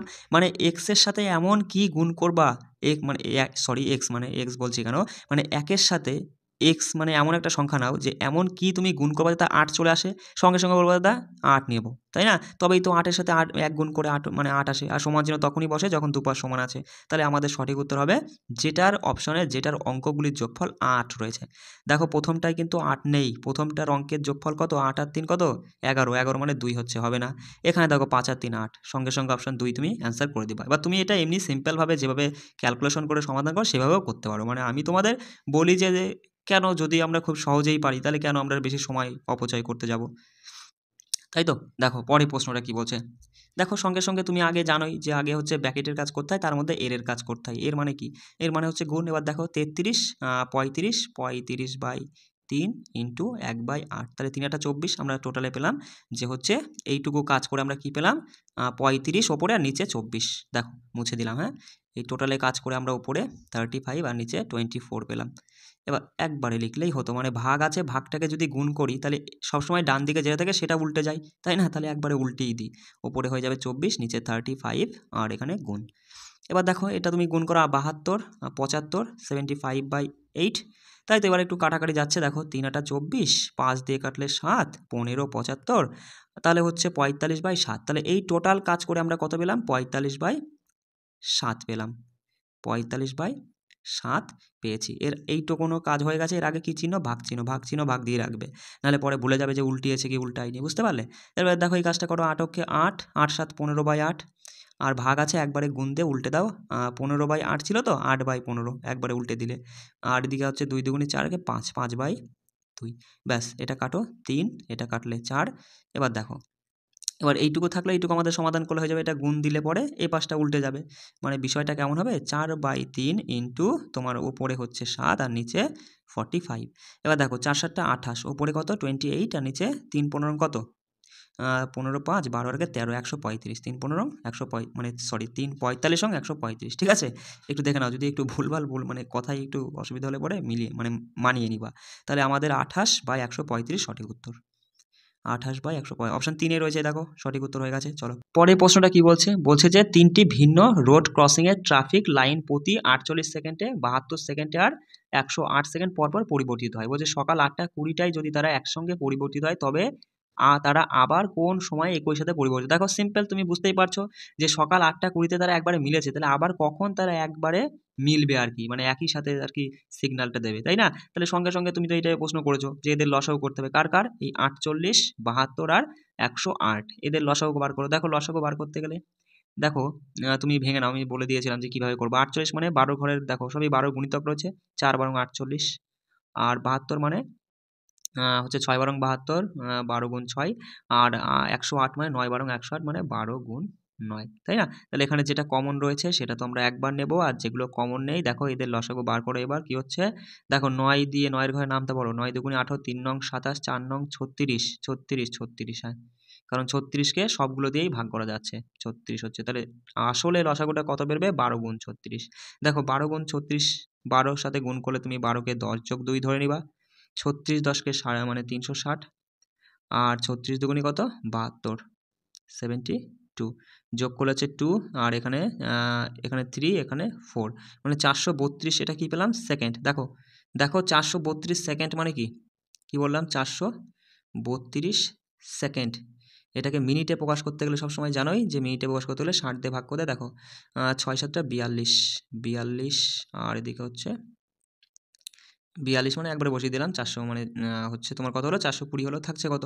থাকছে তোমার এদিকে হচ্ছে সেকেন্ড থাকছে 12 সেকেন্ড। তাহলে আমরা বলবো যে 7 মিনিট 12 সেকেন্ড পরে গিয়ে আবার তারা একসঙ্গে তোমার হচ্ছে সিগন্যাল দেবে আর কি, মানে 8টা 20 পরে আরও 7 মিনিট যাও, 8টা 27 মিনিট 12 সেকেন্ডের সময়, 8টা 27 মিনিট 12, দেখো সেকেন্ড মেকেন্ড নেই, তুমি দেখতেই পাচ্ছ 8টা 27 হবে, তাহলে অপশন 2 আমাদের সঠিক উত্তর, তাই না? চলো পরের প্রশ্ন দেখো কি বলছে। যদি এ এর a%, এ এর মানে কি বস? গুণ, a% মানে নিচে 100 দিলাম, যোগ দিয়ে বি এর b% সমান সমান এ বি এর 2% নিচে 100। এবার দেখো এদিকে 100 আছে, তাহলে আমরা 100 কেটে দিতে পারি, তাই না? 100টা বাদ হয়ে গেল, তাহলে এইটুকু গুণ করলে হচ্ছে a square plus B square সমান সমান 2ab। এবার দেখো এইটাকেই যদি আমি একটু সাজিয়ে লেখার চেষ্টা করি, যে আমি লিখলাম a square plus B square, এটাকে আমরা এই পাশে নিয়ে আসলাম, যে মাইনাস, তাহলে মাইনাস 2ab হবে ইজিক্যাল টু 0। এবার দেখো এইটা দেখে তোমার কি কিছু মনে পড়ছে? বলো। এটা দেখে আমরা বলতে পারবো দাদা আমরা সূত্রে পড়েছিলাম, বীজগণিতের একটা সূত্র ছিল যে a মাইনাস বি তার হোল স্কোয়ারের সূত্র কি? a square minus 2ab plus B square, সেটাকেই মানে ওরা এইভাবে লিখেছে, মানে সাজিয়ে আর কি, একই জিনিস, বুঝতে পারলে? তাহলে এইটা সমান আমরা কি লিখতে পারি? যে a মাইনাস বি তার হোল স্কোয়ার, দাঁড়াও একটু মুছে দিলাম, ঠিক আছে? এটা সমান আমরা লিখলাম a মাইনাস বি তার হোল স্কোয়ার ইজিক্যাল টু 0। এবার দেখো যেহেতু এদিকে 0 রয়েছে, তাহলে স্কোয়ারের দিকে উঠে যাচ্ছে, তুমি এদিকে যাই করো না কেন, তাহলে আমরা a minus B equal to 0 বলতে পারি, তাই না? আর a minus B equal to 0, এটা থেকে আমরা a ইজিক্যাল টু বি বলতে পারি, কারণ মাইনাস বিটা অপাশে গিয়ে প্লাস বি হয়ে গেল, মানে a আর b সমান সমান। বিষয়টা বুঝতে পারলে? এবার চলো দেখো আমরা প্রশ্নটা সমাধান করব। তাহলে আমরা দেখলাম a আর b সমান সমান, বলছে তাহলে 2a এর মানে গুণ কত পার্সেন্ট 3b, কত পার্সেন্ট আমরা জানি না, সেটাই আমাদের বার করবো। আমি ধরলাম এক্স, পার্সেন্টের জন্য নিচে 100, এক্স পার্সেন্ট 3b, মানে 3b হবে, হয়, হলে, এরকম বলে সমান চিহ্ন হবে 3b। এবার দেখো বি মানেই তো আমরা জানলাম এ আর বি সমান, এ সমান বি, বি সমান এ, তাহলে বির জায়গায় আমি এ লিখলাম। এই কারণে লিখলাম কেননা আমাদের এক্স এর মানটা বার করতে হবে। সঙ্গে সঙ্গে তুমি বলবা দাদা এটা তো ওপরে রয়েছে, তাহলে এই এ কেটে গেল, আর তুমি 2 দিয়ে 100 কাটলে 50 হচ্ছে। এবার সমান চিহ্নর ওপর নিচে বজ্রগুলো নয় এই পাশে বসে, তাহলে এদিকে হচ্ছে এক্স সমান তোমার দাঁড়াচ্ছে 3 50 150% হয়ে যাচ্ছে আমাদের সঠিক উত্তর। বলো প্রশ্নটা কেমন ছিল? দারুণ একটা প্রশ্ন ছিল। অপশান দেখো 4 আমাদের সঠিক উত্তর হচ্ছে। পরে প্রশ্নটা দেখো কি বলছে। বলছে যে একটি স্বাভাবিক সংখ্যাকে যখন 4 5 6 অথবা 7 দ্বারা ভাগ করা হয় তখন প্রত্যেকটি ক্ষেত্রে 3 ভাগশেষ থাকে। এই জাতীয় সংখ্যার মধ্যে কোনটি ক্ষুদ্রতম সংখ্যা? এই জাতীয় সংখ্যাগুলি মানে এদের ক্ষুদ্রতম লোয়েস্ট লসাগু, বিষয়টা বুঝতে পারলে? দেখো মানে প্রশ্নের মধ্যে তোমাকে বুঝে নিতে হবে। বলছে এদের মধ্যে মানে এই জাতীয় সংখ্যাগুলির মধ্যে কোনটি ক্ষুদ্রতম জানতে চেয়েছে আমাদের। এই ক্ষুদ্রতম শব্দটা দিয়ে তুমি বলতে পারবা যে ক্ষুদ্রতম অর্থাৎ লোয়েস্ট মানে লসাগু আমরা বার করব। ঠিক আছে, তাহলে সঙ্গে সঙ্গে তুমি দেখো 4 5 6 অথবা 7 দিয়ে ভাগ করে 3 ভাগশেষ থাকবে, মানে এদের লসাগু যেটা হবে তার সঙ্গে তুমি 3টা জুড়ে দিবা, তবেই তো তোমার হচ্ছে সেটা 3 ভাগশেষ থাকবে। দেখো সঙ্গে সঙ্গে তুমি বলবা এদের লসাগু যদি আমরা বার করতে চাই, দেখো তুমি এখানে বলবা যে কি আছে, দেখো 4 আছে, 5 আছে, 6 আছে আর 7 আছে। এখানে দেখো যেগুলো মৌলিক সংখ্যা সেগুলো তো গুণ হয়ে যাচ্ছে, 5 7 35, আর 4 আর 6 লসাগু 12 হচ্ছে, 12 × 35। সঙ্গে সঙ্গে তুমি বলবা দাদা 12 মানে 10 2, তাই তো 35 10কে 350 আর 35 দুগুণে 70, তাহলে লসাগু হচ্ছে 0, আর এখানে হচ্ছে 2 4, 420 হচ্ছে লসাগু। মানে কি 420 ভাগ করলে মানে সবথেকে ক্ষুদ্রতম সংখ্যা যে 420, যাকে এই তুমি 4 দিয়ে অথবা 5 দিয়ে অথবা 6 দিয়ে অথবা 7 দিয়েই ভাগ করো না কেন মিলে যাবে। কিন্তু ওরা বলছে 3 ভাগশেষ থাকতে হবে, মানে 420 সংখ্যা আর 3 জুড়ে দিয়ে তুমি বলবা 423 হলো তাহলে সবথেকে ছোট সেই সংখ্যাটা, যাকে এইগুলো যে কোনো দিয়েই মানে এগুলো দিয়ে ভাগ করলে পরে মিলে গিয়ে মানে 3 ভাগশেষ থাকবে। বিষয়টা বুঝতে পারলে আমি কি বলতে চাইছি? 423 অর্থাৎ অপশান 3 আমাদের সঠিক উত্তর হয়ে যাচ্ছে। পরের প্রশ্ন দেখো, এই টাইপের প্রশ্ন তুমি খুব সহজেই কি করে সমাধান করবে দেখো। এখানে আমাদের জানতে চেয়েছে যে 4n, এই n এর মানটা জানতে চেয়েছে। দেখো তুমি এখানে একটা জিনিস মাথায় রাখবে, এই 4টা কি বস? 4টা হলো বেস, মানে 4টাকে বেস বলা হয়। আর মাথায় যে n রয়েছে না, এই মাথায় যেগুলো থাকে সেগুলোকে পাওয়ার বলে। এই জিনিসগুলো একটু মাথায় রাখবা। আর এই টাইপের প্রশ্ন যখনই করবা তখন এই বেসগুলো না সেম করার চেষ্টা করবা, ঠিক আছে? বেসগুলো একই আনার চেষ্টা করবা। দেখো 4-এর বর্গমূল করলে তুমি বলবা সঙ্গে সঙ্গে দাদা এখানে 2 হবে 4-এর বর্গমূল, আর এই 2-এর পাওয়ারে মাথায় রয়েছে 4, এই যে 4টা, বিষয়টা বুঝতে পারলে? গুণ চিহ্ন দিলে দাদা 16কে আমাদের 2 বানাতে হবে, কারণ আমরা বেস 2 করব সবগুলোকে। দেখো তার মানে কখানা 2 গুণ করলে 16 আসে? তুমি সঙ্গে সঙ্গে বলবা দাদা 4টে 2 গুণ করলে হয় 16, তাই তো? তাহলে আমরা 2⁴ লিখবো, তাই তো? এবার দেখো এর সাথে এর পাওয়ারে আবার 2 ছিল, মানে 16-র পাওয়ারে 2 ছিল, এইটুকু মানে তো 16 আর এর পাওয়ারে 2 ছিল। দেখো ব্র্যাকেট মানে কি গুণ সম্পর্কে থাকে, তাহলে এখানে 4 দুগুণে 8 হচ্ছে 2⁸। আচ্ছা আমি একবারেই লিখি এটা, হ্যাঁ একবারে 2⁸ লিখে দিলাম ইজিক্যাল টু, দেখো তাহলে এখানে 4 মানে আমরা বলবো 2⁴, আর তার সাথে n রয়েছে গুণ সম্পর্কে মানে 2n, ইন্টু 4 মানে হচ্ছে 2⁴, আর এখানে হচ্ছে √4 মানে কি 2 মানে এখানে আর একটা হচ্ছে যে 2⁴। দেখো সূচক কি বলে? সূচক বলে যে বেস যদি সেম থাকে আর সেই সংখ্যা দুটো যদি গুণ সম্পর্কে থাকে তাহলে পাওয়ারে পরে জুড়ে যায়, তাই তো? তাহলে মাথায় রাখবা, এই জিনিসটা মাথায় রাখবা যে বেস যদি একই থাকে আর যদি মাঝখানে গুণ সম্পর্ক থাকে তাহলে পাওয়ারে জুড়ে যায়। দেখো 8 আর 4 12, 2⁴ লিখতে পারি, আর এখানে আমরা লিখব 2⁴, দেখো হচ্ছে 2n লিখলাম, এখানে তো 2n রয়েছে, ইন্টু দিয়ে 2⁴, এ দুটো জুড়ে দাও 3 হচ্ছে। এবার দেখো এখান থেকে 2⁵, এখান থেকে তুমি 3 বাদ দিয়ে দাও, তাহলে 2⁹ থাকছে, 2⁹ থাকছে। এবার দেখো বেস কিন্তু সমান, বেস সমান চিহ্ন রয়েছে, বেস সমান রয়েছে, মানে এদিকে 2n এর মান কিন্তু এদিকে যেটা থাকবে সেইটা। তাহলে 2n সমান যদি 9 হয়, n সমান কী হবে? দেখো 2 দিয়ে 9কে ভাগ করলে 4.5 হচ্ছে, 4.5 আমাদের সঠিক হতো। দেখো তুমি বিষয়টা মানে বোঝানোর জন্যই কিন্তু আমি একটু ধীরে ধীরে একটু মানে বেশি করে আমি অঙ্কটা করলাম। যদি তুমি বিষয়টা কনসেপ্টটা বুঝে নাও খুব সহজেই অল্প সময়ের মধ্যে কিন্তু তুমি সমাধান করে ফেলতে পারবে। তাহলে এখানে সঠিক উত্তর দেখো অপশান 2 4.5 হয়ে যাবে। পরের প্রশ্ন দেখো, বলছে একজন ব্যাটসম্যান তার 13তম ইনিংসে কত রান 97 রান করে, যার ফলে তার গড় স্কোর 5 বৃদ্ধি পায়। বেশ ভালো কথা। দেখো একজন ব্যাটসম্যান 12খানা ইনিংস খেলেছে, তারপরে যেই সে 13 নাম্বার ইনিংসটা খেললো আর তাতে রান করেছে 97, এর ফলে গড় যা ছিল 5 রান বেড়ে গেছে। গড় যা ছিল 5 রান বেড়ে গেছে। 5 রান যখনই বেড়ে গেছে তুমি সঙ্গে সঙ্গে বলবা 13 নাম্বার ইনিংসে এত রান করার কারণে 5 বেড়ে গেছে গড়, মানে তুমি বলবা যে আগে 12খানা যে ম্যাচটা খেলেছে সেখানে যা ছিল সেটা তো এই গড়টা তো এই 12খানা ম্যাচের গড়।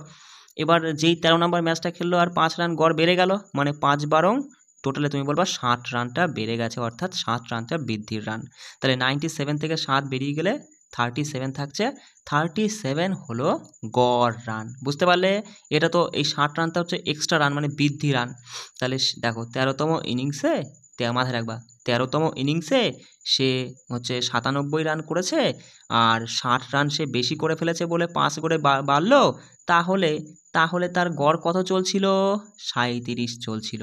তাহলে 13তম ইনিংসের পরে তার গড় স্কোর কত হবে? গড় স্কোর ওই 37 করেই চলবে। এখানে দেখো যদি 5 করে বৃদ্ধি পায়, এইখানে যদি একটা শব্দ থাকতো যে করে, তাহলে কিন্তু বস এই 37 সঙ্গে 5 যোগ হয়ে সঠিক উত্তর করতে, যে 13তম ইনিংসের পরে তার গড় স্কোর হবে এত, মানে 42 হতো। এখানে কিন্তু করে বলিনি, শুধু বলেছে যে 5 বৃদ্ধি পায়, সেই জন্য 37 আমাদের সঠিক উত্তর অপশান 1। বিষয়টা ধরতে পারলে?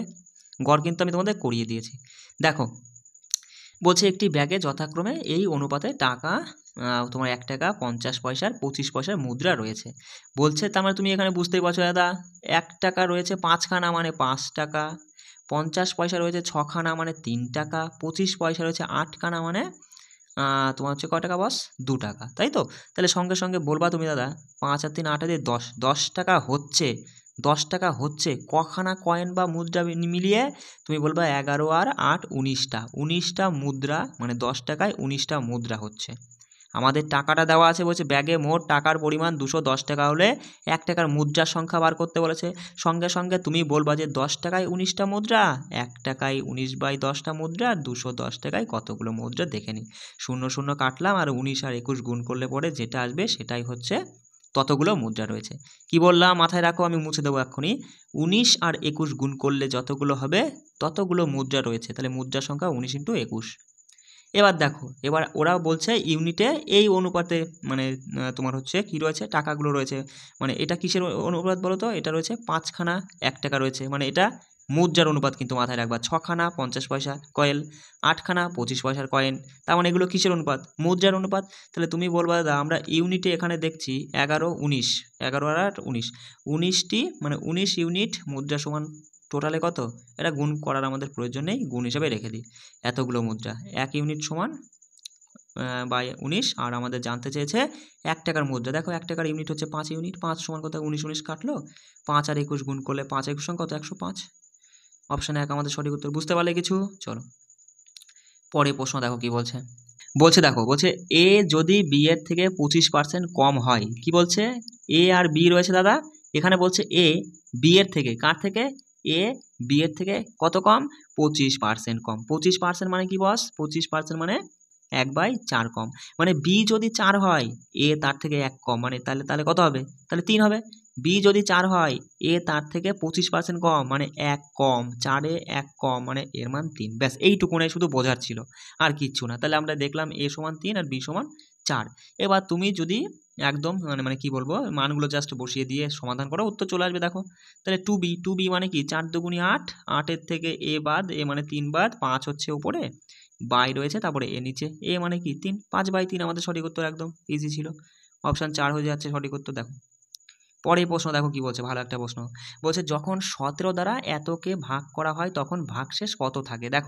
দেখো এখানে সবসময় যে সংখ্যা দিয়ে ভাগ করছো তুমি যাকে, সেই সংখ্যাটার যে বেসটা রয়েছে, সেই বেসটা এই 17 তো আছে এখানে, এই 17-র কাছাকাছি আনার চেষ্টা করবা। 2 মানে 2-এর যে বেসটা 2 তো রয়েছে এখন, তাহলে তুমি বলবা দাদা আমরা এখানে দেখো 2^4 নিতে পারি।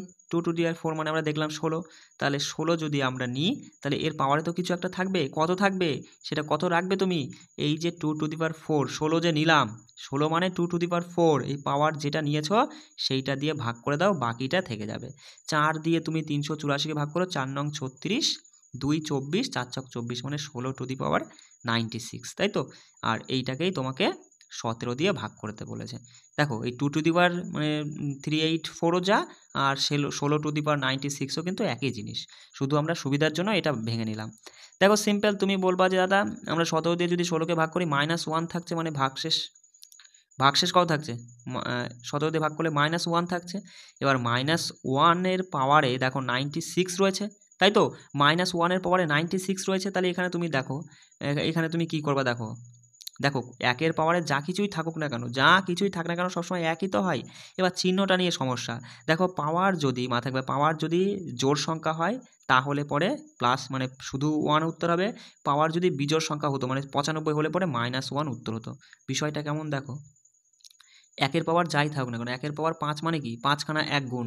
বিষয়টা বুঝতে পারছো? মানে যে কোনো সংখ্যার পাওয়ার যা থেকে মানে সে কটা সেইটা গুণ, 1 2 3 4 5টা, তাহলে 5 খানা 1 গুণ করলে সেই একই হচ্ছে।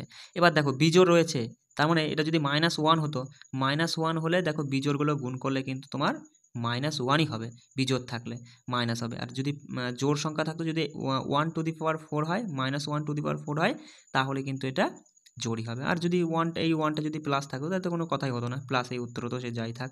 বিষয়টা বুঝতে পারলে আমি কি বলতে চাইলাম? দেখো সিম্পল ছিল, কিচ্ছু কিন্তু ছিল না অঙ্কটায়, ঠিক আছে? একটু শুধু বোঝার বিষয় আছে। এই প্রশ্ন কিন্তু পরীক্ষা আসে বস। সঙ্গে 17 দিয়ে ভাগ করতে বলেছে, 2কে তুমি 17 বানাতে গেলে 16 আমরা জানি, 2 দিয়ে 4 দিয়ে এটাকে ভাগ করলে বাকি যে ভাগফলটাই হয় এখানে থাকে, তাহলে এখানে 17 দিয়ে ভাগ করলে পরে কি হয় বস? -1 থাকছে, -1 এর পরে এটা জোড় রয়েছে, তাহলে শুধু 1 উত্তর। যদি বিজোড় থাকতো তাহলে প্লাস মানে -1 উত্তর হতো। এইটুকুই ছিল অঙ্কটা, শুধু বোঝার বিষয়। একটু মানে এতটা সময় আমি লাগাচ্ছি এই কারণেই, কারণ তোমাকে বিষয়টা এখন তুমি বুঝে নাও, ঠিক আছে? পরবর্তীকালে দ্রুত তুমি সমাধান করবা। দেখো এখানে কি বলছে, এটা সমান এটা দিয়েছে, এটা সমান এটা দিয়েছে, তোমার জানতে চেয়েছে এ কিউ মাইনাস বি কিউ। দেখো সঙ্গে সঙ্গে তুমি দেখতে পাচ্ছ যে এ মাইনাস বি পাচ্ছি, এ বি পাচ্ছি, আর a q minus b q বার করতে বলেছে, মানে আমরা সিম্পল সূত্রকে অ্যাপ্লাই করে দেবো। আমরা জানি কি, আমরা জানি এ কিউ মাইনাস বি কিউ সমান কি। দেখো এ কিউ মাইনাস বি কিউ এর কিন্তু দুটো ফর্মুলা রয়েছে, এখানে তুমি কোন ফর্মুলাটা অ্যাপ্লাই করবা সেই বিষয়টা দেখো। দেখো একটা ফর্মুলা রয়েছে যে এ মাইনাস বি তার হোল কিউ প্লাস 3ab আর হচ্ছে ইন্টু এ মাইনাস বি, এই একটা সূত্র রয়েছে। আর একটা সূত্র রয়েছে এ কিউ মাইনাস বি কিউ এর সূত্র, সেটা হচ্ছে এ minus B into A square plus A B plus B square. দেখো এখানে এই যে স্কোয়ার ফর্মার চলে আসছে, তাই না? মানে স্কোয়ার বি স্কোয়ার চলে আসছে, একটু সমস্যা হয়ে যাবে। আমরা এই সূত্রটা কাজে না লাগিয়ে আমরা এই সূত্রটা কাজে লাগাবো, কারণ এখানে এ মাইনাস বিটাও আমরা দেখতে পাচ্ছি এখানে দেওয়া আছে, এ বিও আমাদের এখানে দেওয়া আছে। বিষয়টা বুঝতে পারলে এই সূত্রটাও কিন্তু কিছু কিছু সূত্র তুমি মুখস্থ তোমায় মাথায় রাখতে হবে, কিন্তু আমি বলে দেবো, ঠিক আছে? কোন কোনগুলো তথ্য তুমি মাথায় রাখবা। সঙ্গে সঙ্গে বলবা এ কিউ মাইনাস বি কিউ সমান, আমরা তো দেখলাম যে এ মাইনাস বি তার হোল কিউ, তারপর হচ্ছে প্লাস 3ab আর এ ইন্টু এ মাইনাস বি। তাহলে দেখো এ মাইনাস বি বলছে ওরা 3 এর কিউব করো 27, যোগ চিহ্ন আছে যোগ দিলে 3 ইন্টু এ বি সমান 70, আর এখানে একবারে আমি গুণ চিহ্ন দিয়ে লিখছি এ মাইনাস বি সমান 3। তাহলে দেখো এখানে তুমি আগেই বলবা, দেখো গুণ করো, দেখো 3 7 21, আর 3 21 কত বলো? 3 21 হয় 63, 63 আর একটা শূন্য মানে 630, আর 27 যোগ করলে হচ্ছে 657। অপশান 1 আমাদের সঠিক উত্তর। কিচ্ছু ছিল না, শুধু সূত্রটা নিয়ে খেলা। মানে সূত্র মাথায় থাকলে পরেই কয়েক সেকেন্ডের প্রশ্ন, আর না থাকলেই বস পারবে, কিন্তু কনসেপ্টের উপরে করতে গেলে তোমার এখানে কিন্তু একটু সময় লেগে যাবে। ওই জন্য আমি বলি যেখানে আমাদের সূত্র প্রয়োজন সেখানে সূত্র অ্যাপ্লাই করব, যেখানে আমাদের কনসেপ্ট লাগবে সেখানে আমরা কনসেপ্ট অ্যাপ্লাই করব, ঠিক আছে? এটা কিন্তু কনসেপ্টের উপরেও করা যেত। এ আর বি এর মান বার করে নিয়ে তাদের কিউব করে বিয়োগফল বার করতে হতো, তাহলেই কিন্তু হতো। চলো দেখো পরের প্রশ্নটা কি বলছে, বলছে যে 6 বছর আগে আমার বয়সের 80%, 6 বছর আগে আমার বয়সের 80% যদি 10 বছর পরে আমার বয়সের 60%-এর সমান হয়, তবে আমার বর্তমান বয়সের অঙ্কের গুণফলটা কত? সিম্পল। তুমি কি জানো যে তোমার বর্তমানে বয়স কত? থোড়ি তুমি জানো, তুমি ধরলা দাদা আমার বর্তমান বয়স হচ্ছে এক্স বছর। এক্স যদি আমার বর্তমান বয়স হয়, তাহলে 6 বছর আগে দেখো আমার বর্তমান বয়স এক্স, 6 বছর আগে আমার বয়স কি হবে? বর্তমানে যা আছে তার থেকে 6 কম থাকবে, এটাই তো 6 বছর আগে আমার বয়স হবে। বলছে এই যে আমার মানে 6 বছর আগে আমার বয়সের 80%, 6 বছর আগে তো আমার এই বয়সটা ছিল, এর 80%। মানে দেখো আমি তোমাকে বারবার করে একটা বলি, অঙ্ক ভাষা তোমাকে বুঝতে হবে, কিন্তু পড়ে ভাষা বুঝতে হবে। এটা হচ্ছে আমাদের মানে আমাদের বলতে কি আমার 6 বছর আগের বয়সের 80%, সেটা নাকি বলছে 10 বছর পরে আমার বয়সের 60%-এ পড়ে। আমার বয়স তো এখন এক্স, 10 বছর পরে মানে আরও 10 বেড়ে যাবে, এখন যা আছে তার থেকে আরও 10 বেড়ে যাবে, তাহলে 10x এর 60%। একটু শুধু বোঝার আছে। 60% সমান, দেখো এই পার্সেন্টেজ উড়ে গেল, তাই না? আর এখানে তুমি কাটাকাটি করো, 0 0 কাটলে, আর তুমি হচ্ছে 2 দিয়ে কাটলে এখানে হচ্ছে 4, আর এখানে 2 দিয়ে কাটলে এখানে 3। ব্যাস, এবার একটু গুণ করো, দেখো এখানে হচ্ছে 4x minus 24 is equal to 3x plus 30। দেখো এক্সগুলো একদিকে করো, সংখ্যাগুলো ওইদিকে মানে আরেক দিকে করো। তাহলে এখানে এক্স মানে 3x এবার আসলে মাইনাস হয়ে যাচ্ছে, তাহলে শুধু এক্স সমান এটা মাইনাস আছে অবশ্যই কি প্লাস হয়ে যাবে, 54 হয়ে যাবে। তাহলে এক্স মানে কি, এক্স মানে আমি কি ধরেছিলাম, দেখো সবার প্রথমে আমি বলেছিলাম এক্স মানে ধরলাম আমার বর্তমান বয়স। আমার বর্তমান বয়স বেরিয়ে গেল 54। এবার বলেছে আমার বর্তমান বয়সের অঙ্কের গুণফল কত। অঙ্ক দুটো কি কি, একটা 5 একটা 4, এদের গুণফল 4 5 20 আমাদের সঠিক উত্তর। বিষয়টা বুঝতে পারলে অপশন 2 এখানে হয়ে যাচ্ছে সঠিক উত্তর। দেখো যে একটি তারকে বাঁকিয়ে 22 সেন্টিমিটার বাহু বিশিষ্ট একটি বর্গক্ষেত্র তৈরি করা হয়েছে। মানে দাদা এই লম্বা একটা তার ছিল, এবার সেই তারটাকে বাঁকিয়ে বুকিয়ে একটা কি করা হলো, বর্গক্ষেত্র করা হলো, যার বাহু হচ্ছে 22 সেন্টিমিটার। বিষয়টা বোঝা গেল? বলছে যদি তারটিকে একটি বৃত্ত গঠনের জন্য পুনরায় বাঁকানো হয় তাহলে এটির ব্যাসার্ধ কত, মানে এই বৃত্তের ব্যাসার্ধ কত। দেখো এবার ওই তারটাকে কি করা হলো, তারটা সোজা করিয়ে নিয়ে এলো, আবার সোজা করে নিয়ে বললো যে এবার তুমি বর্গক্ষেত্র বানাও না, তুমি একটা বৃত্ত বানাও। দেখো তারটা একবার বাঁকিয়ে বুকিয়ে কি বানালো, এবার একটা বৃত্ত বানিয়ে ফেললো। তা বলছে এবার বৃত্ত বানানোর পরে এই বৃত্তের যে ব্যাসার্ধটা কত হবে সেটা আমাকে এবার বলো। দেখো প্রথমে যে বর্গক্ষেত্রটা বানিয়েছিল, এবার বর্গক্ষেত্র বানিয়েছিল তার একটা বাহু হয়েছিল 22 সেন্টিমিটার, তাই তো? আর বর্গক্ষেত্র বানিয়েছে মানে কি, বর্গক্ষেত্রের পরিসীমা, তাই তো? এখান থেকে তারটা শুরু করে এই পর্যন্ত এসে ঘুরে এখানে আসছে, তার মানে কি পরিসীমা হয়েছে। তাহলে বর্গক্ষেত্রের পরিসীমা সমান কি 4 ইন্টু বাহু। বাহু সমান এখানে দেখতে পাচ্ছি ওরা বলেছে 22। আর এই যে পরে যে বৃত্তটা বানালো বাকিয়ে, এটাও কি বৃত্তের পরিসীমা, তাই না? পরিসীমা মানে কি বৃত্তের পরিধি। বৃত্তের পরিধির সূত্র কি 2 পাই আর। তাহলে এই বর্গক্ষেত্রের পরিসীমা সমান ওই যে বৃত্তের পরিধি, তাহলে 2, দেখো 2 ইন্টু 22-এর 7, একটু লিখে নাও, একটু কষ্ট করে বোঝো বস, তাছাড়া উপায় নেই, ইন্টু আরটাই আমাদের বার করতে বলছে। দেখো এই 22 তুমি চেপে দাও, আর নিচে 7 রয়েছে কিন্তু, হ্যাঁ এই 2 দিয়ে এটাকে কাটলে 2 হচ্ছে, দেখো 7টার দিকে বজ্রগুণন হবে, 7 দুগুণে 14 হয়ে যাবে তোমার আর এর মান। আর এর মান কত, 14 আমাদের সঠিক উত্তর, অপশন 2। বুঝতে পারলে বিষয়টা? দেখো পরে প্রশ্ন বলছে যদি x এর মান ধনাত্মক এবং এটা হয় তাহলে x এর মান বার করতে হবে। সিম্পল x একটি ধনাত্মক সংখ্যা, বুঝলাম। এবার x এর মান আমাদের বার করতে হবে, এইটুকুনা তোমাদের দিয়ে দিয়েছে। তুমি সঙ্গে সঙ্গে বলবো সমান চিহ্ন এপাশ ওপাশ কি বজ্রগুণন হয়, তাহলে x গুণ করলে x square is equal to, দেখো √512 ইন্টু তোমার হচ্ছে √2048, তাই তো? এটাই তো গুণ। এবার দেখো এই যে 512 কি কারোর বর্গমূল হয়, আর এটা কিন্তু হয় না। আর 2048 কিন্তু কারোর বর্গমূল হয় না, মানে এদের বর্গমূল করলে একটা পূর্ণ সংখ্যা আসে না। আর ওরা বলছে যে x কিন্তু একটা ধনাত্মক সংখ্যা হবে, মানে একটা ধনাত্মক বলতে আমরা বলতে পারি যে একটা পূর্ণ সংখ্যা হবে। তাহলে x স্কোয়ার সমান, দেখো 512কে আমি এইভাবে লিখতে পারি যে 2 দিয়ে যদি ভাঙাই, মানে 2 গুণ 2 দিয়ে এটাকে ভাগ করলে 256 হয়, 2 গুণ 256 করলে 512 আসছে, ইন্টু এটাকেও যদি তুমি 2 দিয়ে গুণ করো, 2 গুণ তোমার হচ্ছে 1024। একটু লেখাটা হয়তো বুঝে গেল, দেখানো এখানে লিখলাম 2 গুণ 1024। তাহলে এবার তুমি বলবা দাদা, এবার তুমি বলবা যে x স্কোয়ার সমান, দেখো 5 মানে 256 কার 16, তাই না? 16 256, তাহলে √2 ইন্টু তুমি এটাকে লিখতে পারো যে √2 ইন্টু 16 ইন্টু দিয়ে এখানে দেখো √2, লেখাটা বসছে না, √2 ইন্টু তোমার 1024 মানে 32, তাই তো? এবার দেখো এই যে √2 আর √2 গুণ করলে শুধু 2, দেখো আমি কি কোথায় লিখি বলো তো, আচ্ছা মুখে বলে দিচ্ছি, হ্যাঁ √2 তোমার হচ্ছে শুধু 2, আর গুণ দিয়ে 16 আর 32 রয়েছে, 16 আর 32 রয়েছে, আর সমান চিহ্ন দিয়ে এই পাশে রয়েছে এক্স স্কোয়ার, তাই না? এবার আমাদের এক্স এর মান জানতে চেয়েছে, দেখো এক্স এর মান জানতে হলে তুমি এইদিকে স্কোয়ার তুলতে গেলে ওদিকে বর্গমূল করতে হবে, তাই না? সঙ্গে সঙ্গে তুমি বলবা দাদা 16 মানে তো 4 বেরিয়ে আসলো বাইরে, তাই না? আর 32 মানে কি, 32 মানে 2 গুণ 16, 2 গুণ 16, আবার এই 16 মানে একটা 4 বেরিয়ে আসবে, আর এই দুটো 2 এর জন্য একটা 2 বেরিয়ে আসবে। বিষয়টা বুঝতে পারলে, হয়তো আমি এখানে ভালো করে বোঝাতে পারলাম না, ঘিচিমিচি হয়ে গেল। 4 4 16, 16 দুগুণে 32 আমাদের সঠিক উত্তর হচ্ছে। এক্স সমান কি হচ্ছে 32 হচ্ছে, অপশান 3 এখানে আমাদের সঠিক উত্তর হয়ে যাচ্ছে। বিষয়টা বুঝতে পারলে, যদি বুঝতে না পারো অবশ্যই আমাকে কমেন্ট করবে। দেখো পরের প্রশ্নটায় আমরা চলে যাই, কি বলছে দেখো। হ্যাঁ বলছে 1 মিনিট, হ্যাঁ পি 2 বছর 8 মাসের জন্য এত সরল সুদে এত টাকা ঋণ নেয়, তারপর তাকে মোট কত সুদ আসল ফেরত দিতে হবে। ব্যাস একদম সিম্পল ব্যাপার। 9,000 টাকা সে মানে ধার নিয়েছে, আর 8.5 5% সরল সুদে কতদিন সময়ের জন্য? 2 বছর 8 মাসের জন্য। আমরা কি জানি দেখো, তুমি সিম্পল মানে তুমি সূত্রের উপরে চাপিয়ে দিতে পারো যে ইন্টারেস্ট অর্থাৎ সুদ সমান কি? ইন্টারেস্ট মানে I = PTR/100, PTR/100 এর উপর চাপিয়ে দিতে পারো, তাই না?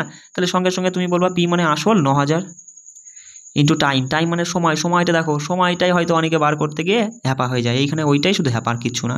দেখো 2 বছর 8 মাস, দাদা 2 বছর 8 মাস, দেখো তুমি হিসাব করো 8 মাস, 8 মাসকে তুমি মাসকে সবসময় মাথায় রাখবে, মাসকে বছরে পরিণত করতে গেলে কি করতে হয়?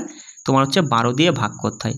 তাহলে পরে দেখো এটা কাটলে পরে হচ্ছে 4 দিয়ে কাটলে 2 আর এদিকে নিচে 3 হচ্ছে 2/3 এত বছর, 2/3 বছর, আর এদিকে কত ছিল? আর এদিকে 2 বছর ছিল, তাহলে 2 পূর্ণ 2/3 বছর অর্থাৎ 3 দুগুণে 6 8, 8/3 বছর, 8/3 বছর ইন্টু তোমার হচ্ছে 8.5%, নিচে হচ্ছে 100, এই পার্সেন্টের জন্য নিচে 100 হয়। এবার দেখো দুটো শূন্য কেটে দিলে 3 দিয়ে কাটলে তোমার হচ্ছে কত হচ্ছে? 30 হচ্ছে। এবার বাকিটা গুণ করলে আমাদের সঠিক উত্তর চলে আসছে। দাদা উত্তর কী হবে? এখানে দেখো তুমি সঙ্গে সঙ্গে বলবো, দাদা এটা কত ছিল বলো তো? 8.5 ছিল। দাঁড়াও 1 মিনিট, এই পয়েন্ট তুললে নিচে 10 হচ্ছে, এবার এই 10-এর জন্য একটা শূন্য তুমি কেটে দিলা, 3 হচ্ছে। দেখো এবার তুমি গুণ করো, 3 × 24, 24 আর 85 গুণ করলে আমরা সুদ পাবো, তাই তো? দেখো 24কে তুমি কি ধরবা? 24কে তুমি 20 আর 4 ধরো, 20 যোগ 4 দেখো 85 দুগুণি কত? 85 দুগুণি সঙ্গে সঙ্গে বলবা দাদা 8 দুগুণি 16, মানে হচ্ছে তোমার হচ্ছে 170, মানে 1700, আর হচ্ছে তোমার 4 85 কত বলো তো? 85 দুগুণি তোমার হচ্ছে 170, তাহলে 170 তোমার হচ্ছে 340, মানে এর সঙ্গে আবার 340 যোগ হবে। একটু লেখাটা দেখে নাও, মানে 1700 আর 340 কি হয়? 1700 আর 300 হচ্ছে 2000, 2040, 2040 আমাদের কি? 2040 কিন্তু আমাদের সুদ পেয়েছি। আর আমাদের ওরা যা বলেছে যে মোট কত সুদ আসল দিতে হবে, 2040 তো আমাদের সুদ, তার সাথে আসল 9000 আরও জুড়ে দাও, তাহলে হচ্ছে যে 9 আর 2 11,040 টাকা দিতে হবে আর কি। বুঝতে পারলে বিষয়টা? অপশান 3 কিন্তু আমাদের সঠিক উত্তর। পরের প্রশ্নে চলে যাই। বলছে পীযূষ একটি কাজের 60% 3 দিনে সম্পূর্ণ করতে পারে। দেখো 60% সবসময় পুরোটা বা মানে সম্পূর্ণটা সে কত দিনে করে সেটা বার করার চেষ্টা করবা। তাহলে আমরা এখানে পীযূষের কথায় যাচ্ছি। পীযূষ 60% কাজ করে 3 দিনে, 1% করবে বাই 60, আর 100% করবে তোমার হচ্ছে ইন্টু 100। দেখো এটা কাটো, একটা শূন্য কাটলে 3 দিয়ে কাটলে 2, 2 দিয়ে কাটলে 5, মানে পীযূষ সম্পূর্ণ কাজটা 5 দিনে করে। পীযূষ কত দিনে করে? 5 দিনে করে। বোঝা গেল বিষয়টা? চলে আসি তারপরে কি বলছে? বলছে বিপিন একই কাজ মানে ওই কাজটাই 3/4 অংশ করে 6 দিনে। বলছে 3/4 অংশ করে 6 দিনে। আমাদের সম্পূর্ণ কাজ সম্পূর্ণ মানে এক অংশ সে কত দিনে করবে? মানে এটা উল্টে যাবে, 4/3 হয়ে যাবে, 3 দিয়ে কাটলে 2 অর্থাৎ 4 দুগুণে 8। তাহলে আমরা দেখলাম বিপিন হচ্ছে সম্পূর্ণ কাজটা 8 দিনে করে।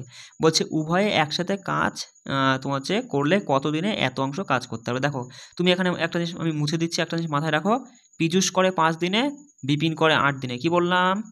পীযূষ সম্পূর্ণ কাজটা 5 দিনে করে, আর বিপিন পুরো কাজটা 8 দিনে করে। পীযূষ বিপিন 5 দিনে 8 দিনে, তাহলে টোটাল কাজ বেরোবে, এদের লসাগু 40 হলো টোটাল কাজ। তাহলে পীযূষের ক্ষমতা কি? 8 ইউনিট পার ডে হচ্ছে এর ক্ষমতা, আর বিপিনের ক্ষমতা হচ্ছে 5 ইউনিট পার ডে কাজ করার ক্ষমতা বিপিনের রয়েছে। উভয়ে একসাথে কাজ করলে কত দিনে এত অংশের কাজ শেষ করবে। দেখো কাজ তো টোটালে 40 ইউনিট, তার মধ্যে ওরা বলছে যে 40 ইউনিট তোমাকে করতে হবে না, ওই 40 ইউনিটের মধ্যে মানে কাজের তুমি হচ্ছে এক কাজ করো 13/8 অংশ কাজ করো। তাহলে দেখো 40-এর 13/8 সমান কত? তুমি ঝেড়ে দিলে পরে বলবা 5, 5টা 40 মানে 5 তেরং 65 কাজ তোমাকে করতে বলছে, মানে আরও বেশি করতে বলছে, মানে এখানে যেটা হলো সেটা মানে বেশি করতে হবে। তাহলে তুমি এখানে বলবা যে 65 কাজ যদি করতে হয়, আমরা দেখতে পেলাম দুজনা একসাথে তোমার হচ্ছে এ তো 8 ইউনিট করে পার ডে, 5 ইউনিট, 8 5 13 ইউনিট করে একদিনে যদি 13 ইউনিট করে, তাহলে 65 ইউনিট করতে তার কতদিন সময় লাগবে? 5 তেরং 65 মানে 5 দিন সময় লাগবে। ধরতে পারলে বিষয়টা? অপশন দেখো 3 আমাদের সঠিক উত্তর, যে 5 দিন সময় লাগবে। চলো পরের প্রশ্নটায় চলে যাই। দেখো এই টাইপের প্রশ্ন কি করে তুমি খুব সহজেই সমাধান করতে পারবা। দেখো এখানে ওরা বলছে যে এত টাকা তোমার হচ্ছে ABCDE এর মধ্যে তোমার এই অনুপাতে ভাগ করেছে। বলছে B এবং D এর শেয়ারের মধ্যে পার্থক্য কত। তাহলে তুমি এখানে তোমার প্রথম কাজটা কি হবে, যে এই যে অনুপাতটাকে যেগুলো হচ্ছে কি রয়েছে, কোনোটা রয়েছে মিশ্র ভগ্নাংশে রয়েছে, কোনোটা প্রকৃত বা অপ্রকৃত রয়েছে, আমাদের কি করব সবসময় অনুপাতটাকে একটা মানে পূর্ণ সংখ্যায় আনার চেষ্টা করব। তার জন্য তুমি আগে মিশ্রগুলো ভাঙো। দেখো 2 দুগুণে 4 আগে 5/2 হলো। পরেরটা তো করাই আছে, মানে ভাঙাই আছে, ভগ্নাংশে করা আছে 2/3। তারপর এটা 3 দুগুণে 6 আগে 7, 3 দুগুণে 6 আগে 7/2।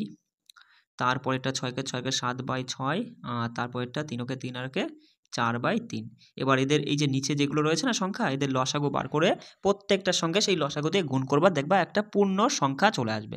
দেখো তুমি সঙ্গে সঙ্গে বলবা যে 2 3 2 6, 3 এর লসাগু হচ্ছে 6 হচ্ছে, তাহলে 6 দিয়ে তুমি গুণ করো সবাইকে, 6 দিয়ে গুণ করবা, দেখবা একটা পূর্ণ সংখ্যা চলে আসবে। দেখো ভাগ 2 দিয়ে 6 কে কাটলে 3, অর্থাৎ 3 5 15 পেলাম। এর ইউনিট, এগুলো সব ইউনিট বেরোবে, ঠিক আছে। এ সমান 15 হলো, এখানে 2 দিয়ে কাটলে 2 দুগুণে 4 ইউনিট হলো বি এর ভ্যালু। আর সি এর ভ্যালু হচ্ছে 3 7 21 ইউনিট হচ্ছে সি এর ভ্যালু। আর হচ্ছে তোমার হচ্ছে 6 6 কাটলো 7 ইউনিট হচ্ছে ডি এর ভ্যালু। 3 দুগুণে 6 8 ইউনিট হলো ই এর ভ্যালু। বোঝা গেল? এবার আমাদের কি বলেছে দেখো, আমাদের বলেছে বি আর ডি এর শেয়ারের মধ্যে পার্থক্য কত। এই হচ্ছে বি আর এই হচ্ছে ডি, এদের শেয়ারে পার্থক্য কত 3 ইউনিট, মানে শেষে আমাদের কি করতে হবে 3 ইউনিটের মান বার করতে হবে। এইটুকু তুমি মাথায় রাখো এখন, ঠিক আছে। আর এখানে দেখো যে ওরা তো বলছে এত টাকা, টোটালে এত টাকা ভাগ করেছে, কিন্তু ইউনিটে দেখছি আমরা কত টাকা ভাগ করেছে। সঙ্গে সঙ্গে বলবা 21 আর 4 25, 25 আর 15 হচ্ছে 40, 40 8 7 15, 40 আর 15 55 ইউনিট। 55 ইউনিট সমান এত টাকা, 1 ইউনিট সমান কত, আর বি আর ডি এর পার্থক্য 3 ইউনিট, 3 ইউনিট সমান কত, তাহলে আমাদের সঠিক উত্তর চলে আসবে। বিষয়টা বুঝলে? দেখো মুছে দিতে আমি বাধ্য হলাম, কারণ তাছাড়া উপায় নেই।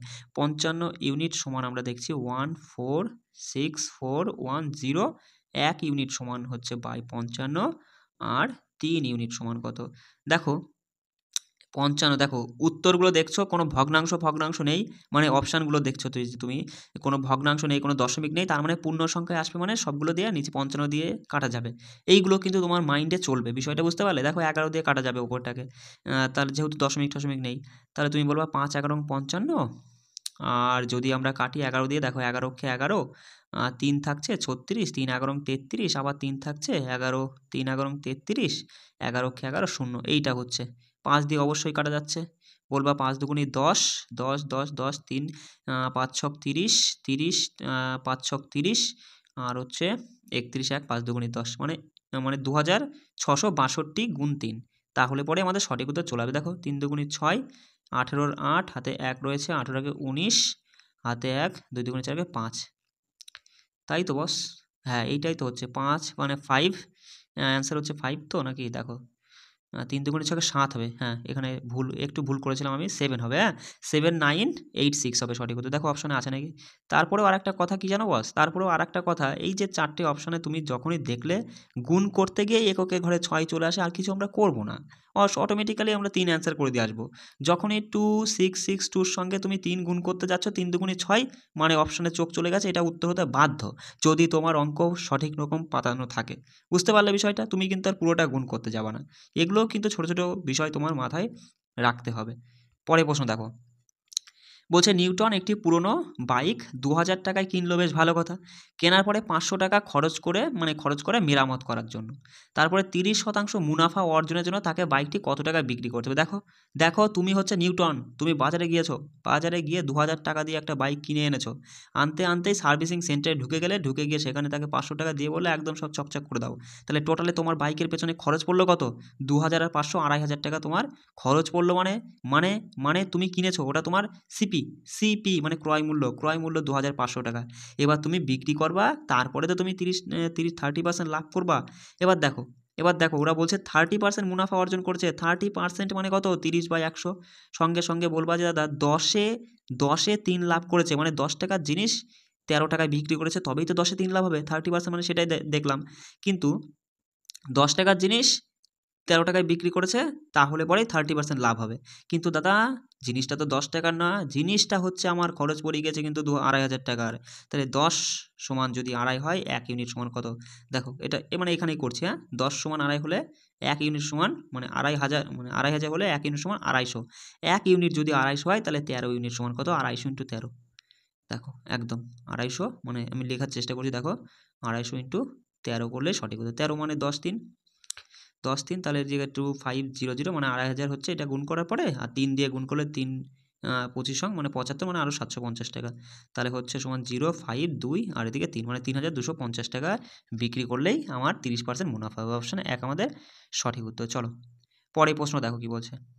একটি স্কুলে 630 জন শিক্ষার্থী রয়েছে, ছেলেদের সংখ্যার সাথে মেয়েদের সংখ্যার অনুপাত এত।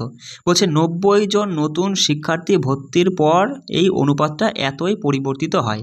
বলছে সদ্য ভর্তি হওয়া ছেলেদের সংখ্যা কত? দেখো দেখো সিম্পল তুমি একটা জিনিস বোঝো, 630 জন ছিল, যেই 90 জন ভর্তি হয়েছে তখনই অনুপাতটা হয়ে গেল 7:5, তাই না? তবে তুমি যদি এটা মানে এটা আগে বার করে নিতে পারো, অসুবিধা নেই। 630 আর 90 যোগ করলে কত হচ্ছে বস? 9 আর 3 কত? 12, মানে 720। 720 জন যখনই হয়েছে, বয়েজ আর গার্লসের অনুপাতটা হয়ে গেছে 7:5। তাহলে এখানে দেখছো ইউনিটে আছে 7 5 12 ইউনিট, 12 ইউনিট সমান 720। 1 ইউনিট সমান হচ্ছে 12 দিয়ে কাটলে 6 বরং 72, মানে 1 ইউনিট সমান 60। 1 ইউনিট সমান যদি 60 হয়, আমাদের বলেছে যে সদ্য ভর্তি হওয়া ছেলেদের সংখ্যা কত? দেখো ছেলেদের তুমি বার করো, 7 ইউনিট সমান কত? 6 7 42, মানে 420 জন ছেলে হয়েছে ভর্তি হওয়ার পরে। আগে কতজন ছেলে ছিল সেটা আমরা যদি বার করে তাদের পার্থক্য করি, তাহলে আমরা বলতে পারবো এতজন ছেলে নতুন ভর্তি হয়েছে। দেখো আগে ছিল 630, বিষয়টা বুঝতে পারছো আমি কি বলতে চাইছি? মানে এটা আগে বার করলে পরেই তুমি হয়তো ভালো বুঝতে পারতে। দেখো অসুবিধা নেই, 630 জন ছিল আগে, আর 630 জন ছিল আগে, আর তাদের বয়েজ আর গার্লসের অনুপাত ছিল 3:2। তাহলে দেখো এখানে 5 ইউনিট সমান যদি 630 হয়, 1 ইউনিট সমান কত? দেখো 5 দিয়ে 630কে ভাগ করলে 6 মানে 5 কে 5, 13 মানে হচ্ছে 5 দুগুণে 10, 3 30, 5 ছক 30, মানে 1 ইউনিট সমান 126। তাহলে 3 ইউনিট সমান কত? দেখো ছেলেদের আমরা বার করবো, মেয়েদের দরকার নেই, আমাদের মেয়েদের কথা বলছি না। তাহলে 1 ইউনিট সমান 126 হলে 3 ইউনিট সমান কত? 3 12 36, মানে 360, আর 3 6 18, 60 70 78, 378, মানে 378। আগে প্রথমে 630 জন শিক্ষার্থীর মধ্যে 378 জন ছেলে ছিল, যেই না 90 জন শিক্ষার্থী আসলো অমনি ছেলেদের সংখ্যা 420 হয়ে গেল। তাহলে নতুন ভর্তি হওয়া ছেলেদের সংখ্যা কত? সঙ্গে সঙ্গে তুমি এদের পার্থক্য করে বলবা একজন ছেলে নতুন ভর্তি, সিম্পল ব্যাপার, তাই না? দেখো সঙ্গে সঙ্গে 420 থেকে যদি তুমি কত এটা বাদ দাও, দেখো 0 থেকে 8 গেলে 2, আর এখানে 7 8, 12 থেকে 8 গেলে 4, এদিকে 1, মানে 42 জন ছেলে নতুন ভর্তি হয়েছে। মেয়েদের কথা আমাদের কিছু জিজ্ঞাসা করিনি, মেয়েদের সম্পর্কে আমরা কিছু করবো না। তাহলে এখানে 42 হয়ে যাচ্ছে, দেখো অপশন 3 রয়েছে। বুঝতে পারলে কি বস? বোঝা থেকে আমি পারছি আমাকে কিন্তু অবশ্যই একটা কমেন্ট করবা, দাদা তোমার অঙ্ক আমি কিছু বুঝতে পারছি না, তুমি হবে না, ভালো করে আরও বোঝাতে হবে। তাহলে অবশ্যই আমি এর থেকেও আরও ভালো করে বোঝানোর চেষ্টা করব, ঠিক আছে? দেখো বলছে যদি 4 বছরের জন্য এত টাকা সরল সুদে এবং 3 বছরের জন্য এত টাকা একই সুদের হারে যোগফল তোমার এত, তাহলে বার্ষিক সুদের হার। দেখো সিম্পল ব্যাপার, সিম্পল, তুমি ওই ইন্টারেস্টের উপর মানে ইসের উপর চাপিয়ে দাও, মানে যে সূত্রটা তুমি জানো সেটার উপর চাপিয়ে দাও। দেখো 1200 টাকা কত বছরের জন্য? 4 বছরের জন্য। সুদের হার কত? সুদের হারই আমাদের বার করতে বলছে R% বাই 100, তাই না? এইটার যে সরল সুদ, আর তোমার হচ্ছে বলছে যে 1600 টাকা, এটা কত বছরের জন্য? 3 বছরের জন্য একই, মানে ওই সুদের হারটা একই, এটা সরল সুদের হার, এদের নাকি যোগফল, এদের যোগফল কত? এ পাশে লিখলাম, ও পাশে জায়গা নেই বলে 480, ব্যাস এইটাই ওরা বলছে। তাহলে বার্ষিক সুদের হার কত? দেখো সঙ্গে সঙ্গে তুমি কি করবা, এই দুটো শূন্য ঝেপে দাও, ঝেপে দেওয়ার পরে তুমি এখানে দেখতে পাচ্ছ যে দেখো এটা গুণ করে দাও, 4 বরং হচ্ছে 48 আর প্লাস এদিকে 3 16 48, এখানেও 48 আর এদিকে দেখো 480 আর রয়েছে, তাহলে এই 48 কেটে যায়, তাহলে এদিকে শুধু 10 থাকে, এখানে একটা আর দুটো আর, মানে দুটো আর সমান 10, তাহলে শুধু আর সমান 5% দাঁড়াচ্ছে। দেখো এই যে 48টা কী করে কাটলাম সবসময় মাথায় রাখবা। ধরো এখানে ধরো রয়েছে 12 যোগ 12 যোগ 12, ঠিক আছে, মানে 12x যোগ 12x যোগ 12x সমান এদিকে 12 রয়েছে। তাহলে এই তুমি এখানে কি করতে পারো বলতো, এই সবগুলো 12 এই পাশের 12 আর এ পাশে শুধু একটা 12 কাটলেই সেই সমান কাটা হয়ে যায়। বিষয়টা বুঝতে পারলে? আর এখানে শুধু 1 2 3টে x পড়ে থাকে, 3টে x সমান ওপাশে কিছুই নেই, মানে 1। বিষয়টা বুঝতে পারলে? মানে এরকমভাবে কাটা যায় বিষয়গুলো। অথবা তুমি এখানে এটা যোগ করেও করতে পারতে, যে 48 আর 48 যোগ করলে 96, 96 আর সমান এত হলে, মানে যার যেভাবে করে অভ্যাস, বুঝতে পারলে? আচ্ছা, আর নেই প্রশ্ন। দেখো, আর নেই বলতে কি বলতো, মানে ভিডিওটা অনেক লেন্থি হয়ে যাচ্ছে, আমি কেটে কেটে করছি ভিডিও, তাই মানে কি বলবো, মানে ভিডিও করতে অনেক সময় লেগে যাচ্ছে। আর মানে অতটা ভালো, তুমি তো জানোই যে আমার অতটা ভালোই নেই, মানে সেট আপ নেই, যেই কারণে আমি তোমাদের পারছি না যে একটা পুরো ভিডিওতে একটা 3 4 ঘন্টা বা 2 ঘন্টা 3 ঘন্টার ভিডিও দেওয়ার মতো ক্ষমতা আমার নেই। সেই জন্য কিছু মনে করো না। 100টা অঙ্ক আমার খুব ইচ্ছা ছিল, 100টা অঙ্ক আমি একটা ভিডিওতে করাবো। তবে আজ না পারলে হয়তো কোনো একদিন পারবো, ঠিক আছে? আজকে 50টা করেই তোমাকে সমাপ্ত রাখছি। তাই দেখো 1.5 ঘন্টার মতো হয়ে গেল ক্লাসটা। ঠিক আছে? বেশি হয়ে গেলে ভিডিওই আপলোড করতে পারবো না। যাই হোক, সবাই ভালো করে প্রিপারেশন নিও। কোনো রকমের, আমি তো বস বারবার করে বলছি যে কোনো রকমের কোনো সমস্যা হলে অবশ্যই আমাকে একটা এসএমএস করবা হোয়াটসঅ্যাপে। ঠিক আছে? একটা এসএমএস করে বলবা, দাদা আমি এই বিষয়টা বুঝিনি, তোমার দায়িত্ব আমাকে এটা বুঝিয়ে দাও। আমার দায়িত্ব তোমার বুঝিয়ে দেওয়া, শুধু একটা এসএমএস করে বলবা। চলো রাখছি। জয় হিন্দ।